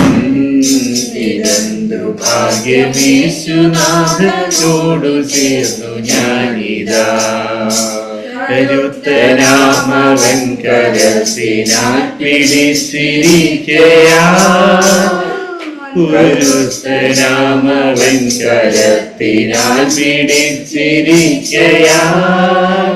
ഒരുത്തരും വിരിച്ചു വേർതിരിക്കുവാൻ കഴിഞ്ഞിടാ. വിരുദ്ധമായി വരുവതൊന്നു നേരുമേ ഭയന്നിടാ. വിരുദ്ധമായി വരുവതൊന്നു നേരുമേ ഭയന്നിടാ. ഇതെന്തു ഭാഗ്യം യേശുനാഥനോടു ചേർന്നു ഞാനിതാ. അനാഥനല്ല ഞാനിനി അനുഗ്രഹാവകാശിയായി. അനാഥനല്ല ഞാനിനി അനുഗ്രഹാവകാശിയായി. അനാദി നിർണയപ്രകാരം എന്നെയും വിളിച്ചതാൻ. വിനാശമില്ലെനിക്കിനി അനാമയം വസിച്ചിടാം. വിനാശമില്ലെനിക്കിനി അനാമയം വസിച്ചിടാം. ഇതെന്തു ഭാഗ്യം യേശുനാഥനോടു ചേർന്നു ഞാനിതാ. നശിക്കുമീ ധരയ്ക്കുമീതിലുള്ളതൊക്കെയെങ്കിലും, നശിക്കുമീ ധരയ്ക്കുമീതിലുള്ളതൊക്കെയെങ്കിലും, നശിക്കയില്ല നാഥനാത്മവന്റെ വാക്കൊരിക്കലും. വസിച്ചിടാമതിൽ രസിച്ചു വിശ്വസിച്ചു നിശ്ചയം. വസിച്ചിടാം അതിൽ രസിച്ചു വിശ്വസിച്ചു നിശ്ചയം. ഇതെന്തു ഭാഗ്യം യേശുനാഥനോടു ചേർന്നു ഞാനിതാ. പ്രമോദമെന്നു ഭൂമയ എണിച്ചിടുന്നതൊക്കെയും, പ്രമോദമെന്നു ഭൂമയ ഗണിച്ചിടുന്നതൊക്കെയും, പ്രമാദമെന്നറിഞ്ഞു ഞാൻ അവനടുത്തണഞ്ഞതാൻ. പ്രസാദമുള്ളവെന്തവനവെന്നറിഞ്ഞമർന്നിടാ. പ്രസാദമുള്ളതെന്തവനതെന്നറിഞ്ഞമർന്നിടാ. ഇതെന്തു ഭാഗ്യം യേശുനാഥനോടു ചേർന്നു ഞാനിതാ. ഭാഗ്യം യേശുനാഥനോടു ചേർന്നു ഞാനിതാ. കർത്താവിനെ മഹത്വപ്പെടുത്തുവാനായിട്ട് നമുക്കൊരു ജീവിതം തന്നുവല്ലോ. എത്രയോ പേര് അവരുടെ ആയുസ് തീർന്ന് മൺമറഞ്ഞു പോകുമ്പോൾ കർത്താവ് നമ്മളുടെ അന്ത്യനാഴിക ഇതുവരെയും വന്നിട്ടില്ല.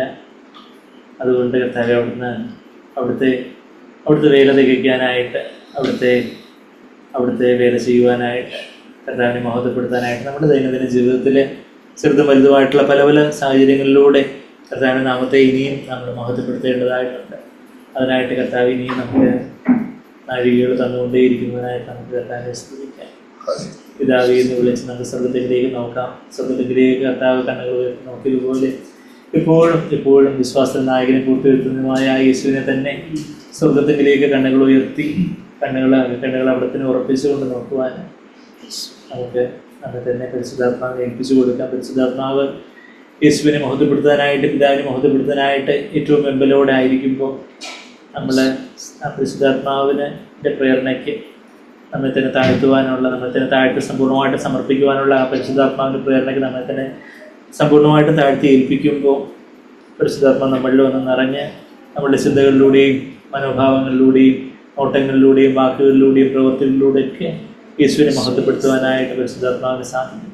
പരിശുദ്ധാത്മാവിന് യേശുവിനെ മഹത്വപ്പെടുത്തുവാനുള്ള മന്ദിരങ്ങളായിട്ട് നാം കർത്താവിനായിട്ട് ചെലവാക്കപ്പെടുവാനായിട്ട് നമുക്ക് ഏൽപ്പിച്ചു കൊടുക്കാം. നന്ദി പിതാവേ, നന്ദി യേശുവേ, നന്ദി കർത്താവേ, നന്ദി യേശുവേ, നന്ദി കർത്താവേ, നന്ദി പിതാവേ. ഞങ്ങൾക്ക് നന്ദി, നല്ല സമയത്തിനോട് സ്തുതിക്കുന്നു. അവിടുത്തെ ആ വാക്കുകൾക്കായിട്ട് സ്തോത്രം ചെയ്യുന്ന കർത്താവേ. അതേ കർത്താവേ, ഓരോന്നിനും പിതാവിനെ നോക്കി നാഴിക എടുത്തോ നാഴിക വന്നോ എന്ന് നോക്കി മാത്രം ചെയ്ത് സ്വന്തം ഇഷ്ടം പോലൊന്നും ചെയ്യാതെ കർത്താവേ, പിതാവിൻ്റെ നാഴികയ്ക്കായിട്ട്, പിതാവിൻ്റെ സമയത്തിനായിട്ട് കാത്തിരുന്ന യേശുവിനെ പോലെ ഞങ്ങളെ ആക്കി തീർക്കണമെന്ന് പ്രാർത്ഥിക്കുന്നു. അവിടുന്ന് എല്ലാം അവിടുത്തെ സമയത്ത് അവിടുന്ന് എല്ലാം മനോഹരമാക്കി തീർക്കുമല്ലോ. അതിന് മുമ്പേ അങ്ങേ ചോദ്യം ചെയ്യാതിരിക്കാൻ ഞങ്ങളെ സഹായിക്കണമെന്ന് ഞങ്ങൾ പ്രാർത്ഥിക്കുന്നു. കർത്താവേ, അങ്ങേ ചോദ്യം ചെയ്യാതെ കർത്താവേ, അവിടുന്ന് വരുന്ന ഓരോ സാഹചര്യങ്ങളിൽ പിതാവ് തരുന്ന പാനപാത്രം ഞാൻ കുടിക്കേണ്ടതല്ലേ എന്ന് ചോദിച്ച് ആ പാനപാത്രം വാങ്ങി കുടിച്ച് യേശുവിനെ പോലെ ഞങ്ങൾക്കും കർത്താവേ, യുദാസിനെ കാണാതെ പത്രോസ് യുദാസിനെ കണ്ട് കർത്താവേ വാളെടുത്തതുപോലെ കർത്താവേ, ഞങ്ങൾ അങ്ങനെ പല പല സാഹചര്യങ്ങളിൽ പലർക്കെതിരെയും വാളെടുക്കാനോ നാവെടുക്കാനോ ഒന്നും ഇല്ലാതെ കർത്താവേ, പിതാവ് തന്ന പാനപാത്രമാണെന്ന് കണ്ട് കർത്താവേ, അങ്ങേക്ക് കീഴടങ്ങിയിരിക്കാൻ കർത്താവേ, അങ്ങ് ആഗ്രഹിക്കുന്നത് പോലെ സംസാരിക്കാൻ, അങ്ങ് ആഗ്രഹിക്കുന്നത് പ്രതികരിക്കുവാൻ, അങ്ങ് ആഗ്രഹിക്കുന്ന പോലെ നിലപാടെടുക്കുവാൻ, നിവർന്ന് തലയുയർത്തി നോക്കുവാൻ ഞങ്ങളെ സഹായിക്കണമേ.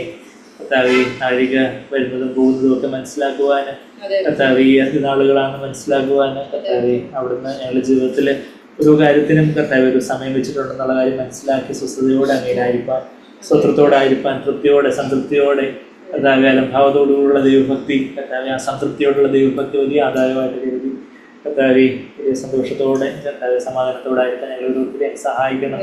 കർത്താവേ, എല്ലാത്തിനും അങ്ങേ മഹത്വപ്പെടുത്തുവാനുള്ള ഒരു വലിയൊരു ആഗ്രഹം ഞങ്ങൾക്ക് തരണമെന്ന് പ്രാർത്ഥിക്കുന്നു. കർത്താവേ, അതിനായിട്ട് കർത്താവേ ഞങ്ങളെ അങ്ങ് തേജസ്കരിക്കണം. കർത്താവേ, അവിടുന്ന് കർത്താവേ പുത്രനെ തേജസ്കരിക്കാനുള്ള നാഴിക വന്നിരിക്കുന്നു എന്ന് പറഞ്ഞ് ഗോതമ്പ് കൊണ്ട് നിലത്ത് വീണിച്ചാകുന്നതുപോലെ പുത്രൻ ക്രൂശിൽ മരിച്ച് തേജസ്കരിക്കപ്പെട്ടതുപോലെ കർത്താവേ, ഞങ്ങൾക്കും ഇന്ന് കർത്താവേ ഞങ്ങളെയും തേജസ്കരിക്കണമേ ഞങ്ങൾ പ്രാർത്ഥിക്കുന്നു. അങ്ങേ മഹത്വപ്പെടുത്തുവാൻ തക്കവണ്ണം ഞങ്ങളെ തേജസ്കരിക്കണമേ ഞങ്ങൾ പ്രാർത്ഥിക്കുന്നു. കർത്താവേ, അങ്ങേ ഞങ്ങൾക്ക് മഹത്വപ്പെടുത്തേണ്ടതിനായിട്ട് ഞങ്ങളുടെ ജീവിതത്തിൽ അവിടുന്ന് തരുന്ന ചെറുതും വലുതുമായിട്ടുള്ള ക്രൂശിൻ്റെ അനുഭവങ്ങളെ ഞങ്ങളുടെ സ്വന്തം ഇഷ്ടത്തെ മാറ്റിവെക്കുവാനുള്ള കർത്താവെ, സ്വന്തം ഇഷ്ടത്തെ ക്രൂശിലേൽപ്പിക്കുവാനുള്ള അവസരങ്ങൾ പാഴാക്കാതെ ഞങ്ങളെ തന്നെ കർത്താവെ പ്രലോഭനങ്ങളിലെയും പ്രതിസന്ധികളിലേക്ക് മധ്യത്തിൽ കർത്താവെ ഞങ്ങളെ തന്നെ താഴ്ത്തി ഏൽപ്പിക്കുവാനും അവിടുത്തെ ആത്മാവിനാൽ നിറഞ്ഞ് അങ്ങനെ തേജസ്കരിക്കപ്പെട്ട് കർത്താവെ അങ്ങേ മഹത്വപ്പെടുത്തുവാൻ കർത്താവെ ഞങ്ങളെ അവിടുന്ന് കർത്താവെ തേജസ്കരിക്കണമെന്ന് ഞങ്ങൾ പ്രാർത്ഥിക്കുന്നു. കർത്താവെ ഓരോ സാഹചര്യങ്ങളിലും കർത്താവെ തേജസ്കരിക്കുവാൻ ക്രൂശിൻ്റെ നാഴിക വരുമ്പോൾ അത് തേജസ്കരിക്കപ്പെടുവാനുള്ള നാഴികയാണെന്ന് കർത്താവെ കണ്ണുകൾ ഉയർത്തി കാണുവാൻ കർത്താവെ ഞങ്ങൾ ഓരോരുത്തരെയും സഹായിക്കണം. അതെ കർത്താവെ, വലിയ വലിയ കാര്യങ്ങളൊക്കെ പറഞ്ഞ് ഞങ്ങളുടെ പ്രായോഗിക ജീവിതത്തിൽ കർത്താവെ അതില്ലാതായി പോകരുത് ഞങ്ങൾ പ്രാർത്ഥിക്കുന്നു. ഞങ്ങൾക്ക് ഒരു വെളിപ്പാടായിട്ട് ഞങ്ങളുടെ അനുഭവമാക്കി അനുസരണമാക്കി തരണമേ.